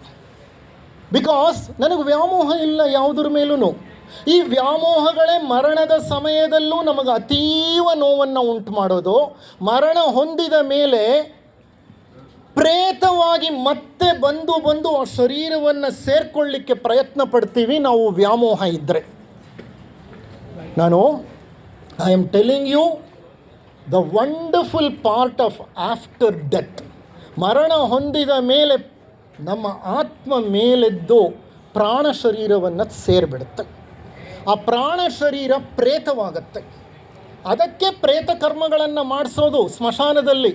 ಆ ಪ್ರೇತ ನಿರ್ಗಮಿಸಲಿ, ಇಲ್ಲಿರಬಾರ್ದು, ಅದು ತನ್ನ ಮುಂದಿನ ಹಾದಿಯನ್ನು ತಾನು ಹುಡುಕಿಕೊಳ್ಳಿ ಅಂತಲೇ ಸಂಸ್ಕಾರಗಳನ್ನು ಮಾಡಿಸೋದು. ಈ ಪ್ರೇತ ಏನು ಮಾಡುತ್ತೆ ಗೊತ್ತಾ? ಅದಕ್ಕೆ ಎಲ್ಲ ಕಾಣುತ್ತೆ. ತಿಳಿಯಾದ ನೀಲಿ ಬಣ್ಣದ ಹೊಗೆಯಾಕಾರದಲ್ಲಿರುತ್ತದು, ತೇಲ್ತಾ ಇರುತ್ತೆ. ಯಾವಾಗ ವ್ಯಾಮೋಹಗಳು ಹೆಚ್ಚಾಗಿ ಬೆಳೆಸ್ಕೊಂಡಿರ್ತೀವೋ, ಹೆಂಡತಿ, ಮಕ್ಕಳು, ಮನೆ, ಮಠ, ಬಂಧು ಬಳಗ, ಸಮಾಜ, ಸಂಸ್ಕೃತಿ, ಯಾವ್ಯಾವುದಕ್ಕೆ ನಾವು ವ್ಯಾಮೋಹ ಹೊಂದಿರ್ತೀವೋ ಆ ವ್ಯಾಮೋಹಗಳು ಆ ಪ್ರೇತವನ್ನು ಎಳೆಯುತ್ತೆ. ಮತ್ತೆ ಆ ಪ್ರೇತ ಏನು ಮಾಡುತ್ತೆ ಗೊತ್ತಾ? ಬಲವಂತವಾಗಿ ಬಂದು ಶರೀರದ ಒಳಗಡೆ ಸೇರಿಕೊಳ್ಳಿಕ್ಕೆ ಪ್ರಯತ್ನ ಪಡುತ್ತೆ. ಆದರೆ ಶರೀರ ಅದಕ್ಕೆ ಅವಕಾಶ ಕೊಡಲ್ಲ. ಯಾಕೆ ಅಂದರೆ ಶರೀರಕ್ಕೂ ಪ್ರಾಣಮಯ ಕೋಶಕ್ಕೂ, ಅಂದರೆ ಭೌತ ಶರೀರಕ್ಕೂ ಪ್ರಾಣಮಯ ಕೋಶಕ್ಕೂ ಮಧ್ಯೆ ಸಿಲ್ವರ್ ಕಾರ್ಡ್ ಅಂತ ಇರುತ್ತೆ, ರಜತ ತಂತು. ಆ ರಜತ ತಂತುವೇ ಈ ಭೌತ ಶರೀರವನ್ನು ಆ ಆತ್ಮದ ಜೊತೆ ಸೇರಿಸಿ ಇಟ್ಕೊಂಡಿರೋದು. It's a bridge between physical body and the pranic body. ಆ ಬ್ರಿಡ್ಜ್ ಕಟ್ಟಾಗೋಗುತ್ತೆ ನಾವು ಸತ್ತಾಗ. ಯಾವಾಗ ಆ ಸೇತುವೆ ಕಟ್ಟಾಗ್ಬಿಡುತ್ತೋ ಮತ್ತೆ ಪ್ರೇತ ಬಂದು ಶರೀರದ ಒಳಗಡೆ ಸೇರಿಕೊಳ್ಳಿಕ್ಕೆ ಸಾಧ್ಯ ಆಗಲ್ಲ. ಅದು ಎಷ್ಟೇ ಪ್ರಯತ್ನ ಪಟ್ಟರೂ ಅದು ಒಳಗೆ ಬರೋಕ್ಕಾಗಲ್ಲ. ಆದರೆ ಅದು ಹೊರಕ್ಕಿರೋಕ್ಕಾಗಲ್ಲ. ಯಾಕೆಂದರೆ ಅದು ಎಲ್ಲರನ್ನೂ ನೋಡ್ತಾ ಇದೆ. ಬಂಧು ಬಾಂಧವರು, ಅಕ್ಕ ತಂಗಿಯರು, ಅಣ್ಣ ತಮ್ಮಂದಿರು, ಸ್ನೇಹಿತರು ಎಲ್ಲರೂ ಬಂದಿದ್ದಾರೆ. ಹೆಣ ನನ್ನ ಶರೀರವನ್ನು ತನ್ನ ಶರೀರವನ್ನು ತಾನೇ ನೋಡುತ್ತೆ ಅದು ಮೇಲಿಂದ. ವ್ಯಾಮೋಹಗಳು ಹೆಚ್ಚಾಗಿದ್ದಾಗ ಆ ಸ್ಥಳ ಬಿಟ್ಟು ಹೋಗೋದೇ ಇಲ್ಲ ಅದು. ಅದಕ್ಕೆ ಕರ್ಮಗಳನ್ನೆಲ್ಲ ನಾವು ಮಾಡಿಸೋದು. ಇದು ಒಂದು ವಿವರಣೆ ಇರಲಿ. ಅದಕ್ಕೆ ವ್ಯಾಮೋಹಗಳನ್ನು ಬದುಕಿರೋವಾಗಲೇ ವಿಸರ್ಜಿಸುತ್ತಾ ಹೋಗಬೇಕು. Be connected to all but not get attach to anything. ಅದನ್ನು ನಿರ್ಲಿಪ್ತ ಜೀವನ ಅಂತ ಕರೀತಾರೆ. ಇದಕ್ಕೆ ಒಂದು ಸುಂದರವಾದ ಮರಳಮುನಿಯನ ಕಗ್ಗ ಇದೆ. ಆ ಕಗ್ಗದಲ್ಲಿ ಡಿ ವಿ ಗುಂಡಪ್ಪನವರು ಹೇಳ್ತಾರೆ, ಬೆತ್ತಲೆಯೇ ನೀಂ ಬಂದೆ ಬೆತ್ತಲೆಯೇ ನೀಂ ಪೋಪೆ, ಬೆತ್ತಲೆಯೇ ನೀಂ ಬಂದೆ ಬೆತ್ತಲೆಯೇ ನೀಂ ಪೋಪೆ, ವಸ್ತ್ರ ವೇಷಗಳೆಲ್ಲ ನಡುವೆ 4 ದಿನ, ಚಟ್ಟಕ್ಕೆ ನಿನ್ನ ನೇರಿಪ ಮುನ್ನ, ನೀನಾಗಿ ಕಿತ್ತೆಸೆಯೋ ಕಂತೆಗಳ ಮರುಳ ಮುನಿಯ. ಎಷ್ಟು ಸುಂದರವಾಗಿದೆ ನೋಡಿ ಈ ಕಗ್ಗ. ಬೆತ್ತಲೆಯೇ ನೀಂ ಬಂದೆ. ಯಾರಾದರೂ ಹುಟ್ಟುತ್ತಾನೆ ಡ್ರೆಸ್ ಹಾಕ್ಕೊಂಡು ಬಂದ್ರ? ವಜ್ರದ ನೆಕ್ಲೆಸ್ ಇಟ್ಕೊಂಡು ಬಂದ್ರ? ಇಲ್ಲ. ಬೆತ್ತಲೆಯೇ ನೀಂ ಬಂದೆ. ಹೇಗೆ ಹೋಗ್ತೀಯಾ? ಬೆತ್ತಲೆಯೇ ನೀಂ ಪೋಪೆ. ಸ್ಮಶಾನಕ್ಕೆ ಕರ್ಕೊಂಡು ಹೋಗಿ ಬಟ್ಟೆಗಳನ್ನೂ ತೆಗೆದು ನಿನ್ನನ್ನು ಒಳಗೆ ಹಾಕ್ಬಿಡ್ತಾರೆ. ಬೆತ್ತಲೆಯೇ ನೀಂ ಪೋಪೆ. ವಸ್ತ್ರ ವೇಷಗಳೆಲ್ಲ ನಡುವೆ 4 ದಿನ. ಈ ನಡುವೆ 4 ದಿವಸ ಜೀವನ ಅಂತ ನಾವೇನು ನಡೆಸ್ತೀವಿ, ಆಗ ಧರ್ಮಾವರಂ ಸೀರೆ, ಕಾಂಜೀವರಂ ಸೇರೆ, ರೇಮಾಂಡ್ ಸೂಟಿಂಗ್ಸು ಇವೆಲ್ಲ ಹಾಕತ್ತೀವಿ. ವಸ್ತ್ರಗಳು, ವೇಷಗಳು. ಎಂಥ ವೇಷಗಳು?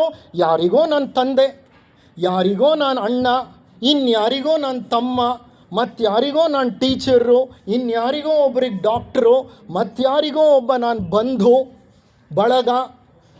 ಪ್ರತಿಯೊಬ್ಬರಿಗೂ ಈ ಬಂಧನಗಳಿವೆ, ಈ ಎಲ್ಲ ಒಂದು ರೀತಿಯ ಸಂಬಂಧಗಳಿವೆ. ಇದೆಲ್ಲ ವೇಷಗಳೇ.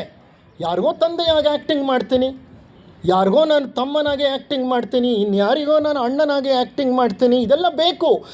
ವಸ್ತ್ರ ವೇಷಗಳೆಲ್ಲ ನಡುವೆ 4 ದಿವಸ ಅಷ್ಟೇ. ಚಟ್ಟಕ್ಕೆ ನಿನ್ನ ನೇರಿಪ ಮುನ್ನ. ನಿನ್ನನ್ನು ಚಟ್ಟಕ್ಕೆ ಒಂದಲ್ಲ ಒಂದು ದಿವಸ ಹತ್ತಿಸ್ತಾರಪ್ಪ. ನಿನ್ನನ್ನು ಚಟ್ಟಕ್ಕೆ ಹತ್ತಿಸೋ ಮೊದಲು ನೀನೇನು ಮಾಡಬೇಕು ಗೊತ್ತಾ? ನಿನ್ನನ್ನು ಚಟ್ಟಕ್ಕೆ ಏರಿಸುವ ಮುನ್ನ ನೀನಾಗಿ ಕಿತ್ತೆಸೆಯೋ ಕಂತೆಗಳ ಮರುಳ ಮುನಿಯ. ನೀನೇ ಕಿತ್ತೆಸೆಯಪ್ಪ ಕಂತೆಗಳನ್ನು. ಕಂತೆಗಳು ಅಂದರೆ ಏನು ನಿಮ್ಗೆ ಗೊತ್ತಾ? ಕಂತೆ ಅಂದರೆ ಏನಂತ? ಹಿಂದಿನ ಕಾಲದಲ್ಲಿ ಹಳ್ಳಿ ಜನ ಹೊಲಕ್ಕೆ ಹೋಗ್ತಿದ್ರು. ಹೊಲಕ್ಕೆ ಹೋಗಿ ಅಲ್ಲಿ ಹುಲ್ಲನ್ನು ಕೀಳ್ತಿದ್ರು. ಕಿತ್ತೆಲ್ಲ ಹುಲ್ಲನ್ನು ಸೇರಿಸಿ ಏನು ಮಾಡ್ತಿದ್ರು? ಕಂತೆ ಕಟ್ತಿದ್ರು. ಕಂತೆ ಅಂದರೆ ನಾವು ಮಾಡ್ಕೊಂಡಿರೋ ವ್ಯಾಮೋಹಗಳು. ನಾವು ಹಾಗೆ ವ್ಯಾಮೋಹಗಳೆಂಬ, ಆಶೆಗಳೆಂಬ, ಅನುರಾಗಗಳೆಂಬ, ಸ್ವಾರ್ಥವೆಂಬ ಕಂತೆಗಳನ್ನು ಕಟ್ಬಿಟ್ಟಿದ್ದೀವಿ. ಆ ಕಂತೆಗಳನ್ನು ನೀನಾಗಿ ಕಿತ್ತೆಸೆಯೋ ಅಪ್ಪ. ನಿನ್ನನ್ನು ಚಟ್ಟಕ್ಕೇರ್ಸೋಕ್ಕೆ ಮೊದಲಾದರೂ ನೀನು ನಿನ್ನ ಎಲ್ಲ ವ್ಯಾಮೋಹಗಳನ್ನು ಕಿತ್ತು ಬಿಸಾಕಪ್ಪ. ರಜನೀಶ್ರು ಒಂದು ಸಣ್ಣ ಕತೆ ಹೇಳ್ತಾರೆ. ಒಬ್ಬ ಶ್ರೀಮಂತನಿದ್ದ, ಅವನು ಮರಣ ಹೊಂದ್ಬಿಟ್ಟ. ಬಹಳ ಶ್ರೀಮಂತ, 4 ಜನ ಗಂಡು ಮಕ್ಕಳು. ಅವನು ಮರಣ ಬೇಕಾದಷ್ಟು ಜನ ಸೇವಕರು ಮನೆಯಲ್ಲಿ, ಹೆಂಡತಿ, ಸೊಸೆಯಂದಿರು, ಮೊಮ್ಮಕ್ಕಳು ಎಲ್ಲ ಇದ್ದರು, ಸುಖವಾಗಿ ಜೀವನ ಮಾಡಿದ್ದ. ಆದರೆ ಅಪ್ಪಟ ವ್ಯಾಪಾರಿ ಅವನು ಮರಣ ಹೊಂದಿಬಿಟ್ಟ. ಮರಣ ಹೊಂದುವಂಥ ಸಂದರ್ಭ ಬಂತು. ಆಮೇಲೆ ಮರಣ ಹೊಂದುವಂಥ ಸಂದರ್ಭ ಬಂತು. ಅವನನ್ನು ಹಾಸಿಗೆ ಮೇಲೆ ಮಲಗಿಸಿದ್ದಾರೆ. ಇನ್ನೇನು ಮೃತ್ಯುವಿನ ಹೆಜ್ಜೆಯ ಸಪ್ಪಳ ಕೇಳ್ತಿದೆ. ಇನ್ನು ಕೆಲವು ನಿಮಿಷಗಳಲ್ಲಿ ಅವನು ಮರಣ ಹೊಂದುತ್ತಾನೆ. ಅಪ್ಪ, ನೀನು ಮರಣ ಹೊಂದುವಂತಹ ಸಮಯ ಬಂದುಬಿಟ್ಟಿದೆ ಅಂತ ಯಾರೋ ಹೇಳ್ತಾರೆ. ಅಲ್ಲಿ ಬಂದಂತಹ ವೈದ್ಯರು ತಕ್ಷಣ ಅವನು ಹೇಳ್ತಾನೆ, ಎಲ್ಲಿ ನನ್ನ ದೊಡ್ಡ ಮಗನನ್ನು ಕರೀರಿ. ದೊಡ್ಡ ಮಗನನ್ನು ಕರೀತಾರೆ. ಅವನು ಬಂದು ನಿಂತ್ಕೋತಾನೆ, ದೊಡ್ಡ ಮಗನನ್ನು ನೋಡ್ತಾನೆ. ಆಮೇಲೆ ಎಲ್ಲಿ ನನ್ನ 2ನೇ ಮಗನನ್ನು ಕರೀರಿ ಅಂತಾನೆ. 2ನೇ ಮಗ ಬಂದು ನಿಂತ್ಕೋತಾನೆ, ಅವನನ್ನು ನೋಡ್ತಾನೆ. 3ನೇ ಮಗನನ್ನು ಕರೀರಿ ಅಂತಾನೆ. 3ನೇ ಮಗ ಬಂದು ನಿಂತ್ಕೋತಾನೆ, ಅವನನ್ನು ನೋಡ್ತಾನೆ ಕಣ್ಬಿಟ್ಟು. 4ನೇ ಮಗನನ್ನು ಕರೀತಾರೆ, ಅವನು ಬಂದು ನಿಂತ್ಕೋತಾನೆ, ಅವನನ್ನು ಕಣ್ಬಿಟ್ಟು ನೋಡ್ತಾನೆ. 4 ಜನರು ಅಲ್ಲಿರೋದನ್ನು ನೋಡಿದ ತಕ್ಷಣ, ಎಲ್ಲ ಅಂಗಡಿ ಬಿಟ್ಟು ಇಲ್ಲಿ ಬಂದು ಸತ್ತಿದ್ದೀರಲ್ಲೋ, ಅಲ್ಲಿ ಯಾರಿದ್ದಾರೋ ಅಂತ ಅಂತಾನೆ. ಅಷ್ಟೇ, ಅವನೇ ಸತ್ತು ಹೋಗ್ತಾನೆ. ಕಾರಣ ಏನು? ಅವ್ನಿಗೆ ಸಾಯೋ ಟೈಮ್ನಲ್ಲೂ ಅವನಿಗೇನು ಜ್ಞಾಪಕ? ಅವನ ಅಂಗಡಿ ಜ್ಞಾಪಕ. ಭಗವದ್ಗೀತೆಯಲ್ಲಿ ಶ್ರೀಕೃಷ್ಣ ಏನು ಹೇಳ್ತಾನೆ? ಮರಣದ ಸಂದರ್ಭದಲ್ಲಿ ಯಾರು ತನ್ನ ಪ್ರಜ್ಞೆಯನ್ನು ಪರಿಪೂರ್ಣವಾಗಿ ಏಕೀಕೃತಗೊಳಿಸಿ ಭ್ರೂ ಮಧ್ಯಕ್ಕೆ ತಂದು ಪ್ರಜ್ಞೆಯನ್ನು ನಿಲ್ಲಿಸಿ ನನ್ನನ್ನು ಯಾರು ಜ್ಞಾಪಕ ಮಾಡ್ಕೋತಾರೋ ಅವರು ನೇರವಾಗಿ ನನ್ನನ್ನು ಬಂದು ಸೇರ್ತಾರೆ. ಎಷ್ಟು ಒಳ್ಳೆಯ ಸೂತ್ರ ಅದು. ಶ್ರೀಕೃಷ್ಣ ಭಾಳ ಬುದ್ಧಿವಂತ. ಯಾಕೆ ಗೊತ್ತಾ? ಜೀವನ ಹೇಗಿರುತ್ತೋ ಮರಣನೂ ಹಾಗೇ ಇರುತ್ತೆ. ಜೀವನ ಎಲ್ಲ ವ್ಯಾಪಾರ ವ್ಯವಹಾರ ಬರೀ ಮನಿ ಟ್ರಾನ್ಸಾಕ್ಷನ್ಸಲ್ಲೇ ಇದ್ದರೆ ಸಾಯೋವಾಗ ಏನು ಜ್ಞಾಪಕ ಬರುತ್ತೆ? ಅದೇ ಜ್ಞಾಪಕ ಬರುತ್ತೆ. ಜೀವನ ರಾಮ ಕೃಷ್ಣ ಅನ್ನೋದನ್ನು ಬೆಳೆಸ್ಕೊಂಡಿದ್ದರೆ, ಆಗಾಗ ಭಗವದ್ ಚಿಂತನೆಯಲ್ಲಿ ಕಳೆದ್ರೆ ಮರಣದ ಸಂದರ್ಭದಲ್ಲೂ ಆ ಭಗವಂತನ ಒಂದು ನೆನಪು ನಮಗೆ ಬರುತ್ತೆ. Life and death are 2 faces of same coin. ಒಂದೇ ಹಗ್ಗದ 2 ತುದಿಗಳು, ಒಂದೇ ನಾಣ್ಯದ 2 ಮುಖಗಳು. ಜೀವನವನ್ನು ಅರ್ಥೈಸಿಕೊಂಡ್ರೆ ಮರಣದ ಅರ್ಥ ನಮಗೆ ಗೊತ್ತಾಗುತ್ತೆ. ನಮಗೆ what is the purpose of life ಗೊತ್ತಿಲ್ಲ, what is the meaning of death ಗೊತ್ತಿಲ್ಲ. ನಮಗೆ ಎಲ್ಲವೂ ಅತಿಯೇ. ವ್ಯಾಮೋಹಗಳು ಅಂದರೆ ವಿಪರೀತ ವ್ಯಾಮೋಹಗಳನ್ನು ಬೆಳೆಸ್ಕೊಂಡು ಬಿಟ್ಟಿದ್ದೇವೆ ನಾವು. ಈ ವ್ಯಾಮೋಹಗಳು ಹರಿಯುವ ತನಕ ನಮಗೆ ವೈರಾಗ್ಯ ಸಿದ್ಧಿಸುವುದಿಲ್ಲ. ವ್ಯಾಮೋಹಕ್ಕೆ ಮುಖ್ಯ ಕಾರಣ ಏನು? ಸಮತ್ವ ಇಲ್ಲ, ಅತಿ. ಎಲ್ಲವನ್ನೂ ಅತಿ ಮಾಡ್ಕೊಂಡಿರ್ತೀವಿ. ಒಂದು ಗಾದೆ ಇದೆ ಸಂಸ್ಕೃತದಲ್ಲಿ, ಅತಿ ಸರ್ವತ್ರ ವರ್ಜಯೇತ್. ಅತಿ ಸರ್ವತ್ರ ವರ್ಜಯೇತ್ ಅಂದರೆ ಎಲ್ಲ ಜಾಗಗಳಲ್ಲೂ ಅತಿಯನ್ನು ಬಿಡಬೇಕು. ಪ್ರೀತಿ ಪ್ರೇಮ ಇರಲಿ, ಆದರೆ ಅದು ವ್ಯಾಮೋಹ ಆಗದೆ ಇರಲಿ. ಅದಕ್ಕೊಂದು ಡಿಫ್ರೆನ್ಸ್ ಇದೆ. There is A thin line of difference between love and passion. Have love but not passion. Passion is the next stage of love, where you get attached to the substance that you like extremely, and it becomes increasingly difficult for you to get detached. ಅದಕ್ಕೆ ಕೃಷ್ಣ ಭಗವದ್ಗೀತೆಯಲ್ಲಿ ಸುಂದರವಾಗಿ ಹೇಳ್ತಾನೆ, ಯೋಗಸ್ಥಃ ಕುರು ಕರ್ಮಾಣಿ ಯೋಗಸ್ಥಃ ಕುರು ಕರ್ಮಾಣಿ ಸಂಗಂ ತ್ಯಕ್ತ್ವಾ ಧನಂಜಯ ಸಿದ್ಧ್യോ ಸಮೋ ಭೂತ್ವಾ ಸಮತ್ವಂ ಯೋಗ ಉಚ್ಯತೆ. ಭಗವದ್ಗೀತೆಯ gems ಇದು. Gems ಅಂದರೆ they are the pearls of Bhagavad Gita. They are the nuggets of Bhagavad Gita. Nuggets ಅಂದರೆ ಅನರ್ಘ್ಯ ರತ್ನಗಳು. ಹೌದು. ಯಾವುದು? ಸಮತ್ವಂ ಯೋಗ ಉಚ್ಯತೆ. ಏನು ಸಮತ್ವಂ ಯೋಗ ಉಚ್ಯತೆ ಅಂದರೆ ಯಾವುದರಲ್ಲೂ ಅತಿ ಬೇಡ, ಎಲ್ಲ ಜಾಗದಲ್ಲಿ ಬ್ಯಾಲೆನ್ಸ್ ಮಾಡು. Never emotionally go berserk. Don't get emotionally excited. Don't exaggerate things. ಜಗತ್ತು ಹೇಗಿದೆಯೋ ಅದನ್ನು ಹಾಗೆ ನೋಡು. ಅದನ್ನು ಡೋಂಟ್ ಎಕ್ಸಾಗರೇಟ್. ಎಷ್ಟೋ ಸಂದರ್ಭಗಳಲ್ಲಿ ಜೀವನದಲ್ಲಿ ಕೆಲವು ಘಟನೆಗಳು ನಡೆದಾಗ, ಆಘಾತಗಳಾದಾಗ ಹುಚ್ಚರಂತೆ ಆಡ್ಬಿಡ್ತೇವೆ ನಾವು.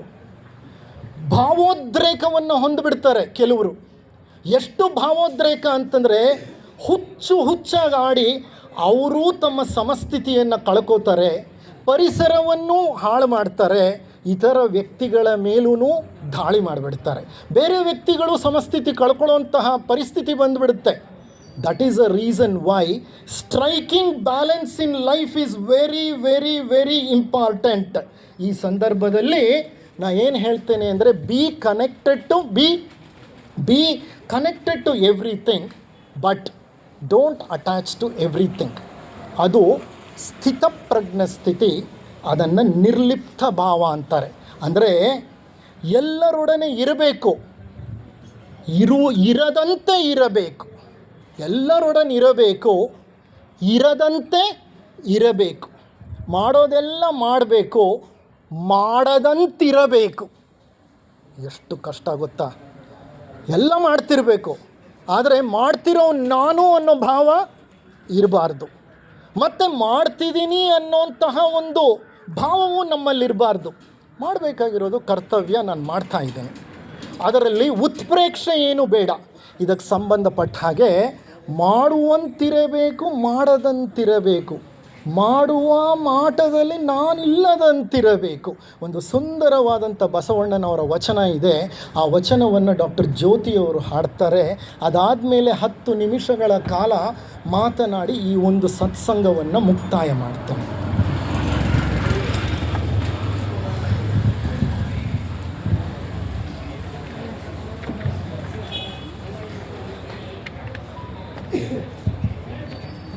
ಮಾಡುವಂತಿರಬೇಕು, ಮಾಡದಂತಿರಬೇಕು,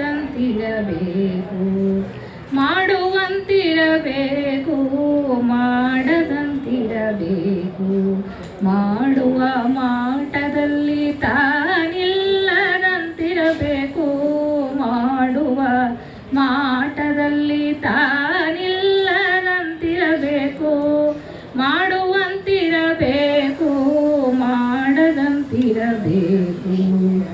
ಕೂಡಲ ಸಂಗಮ ನೆನೆಯುತ ನೆನೆಯುತ ನೆನೆಯುತ ನೆನೆಯುತ ನೆನೆಯದಂತಿರಬೇಕು.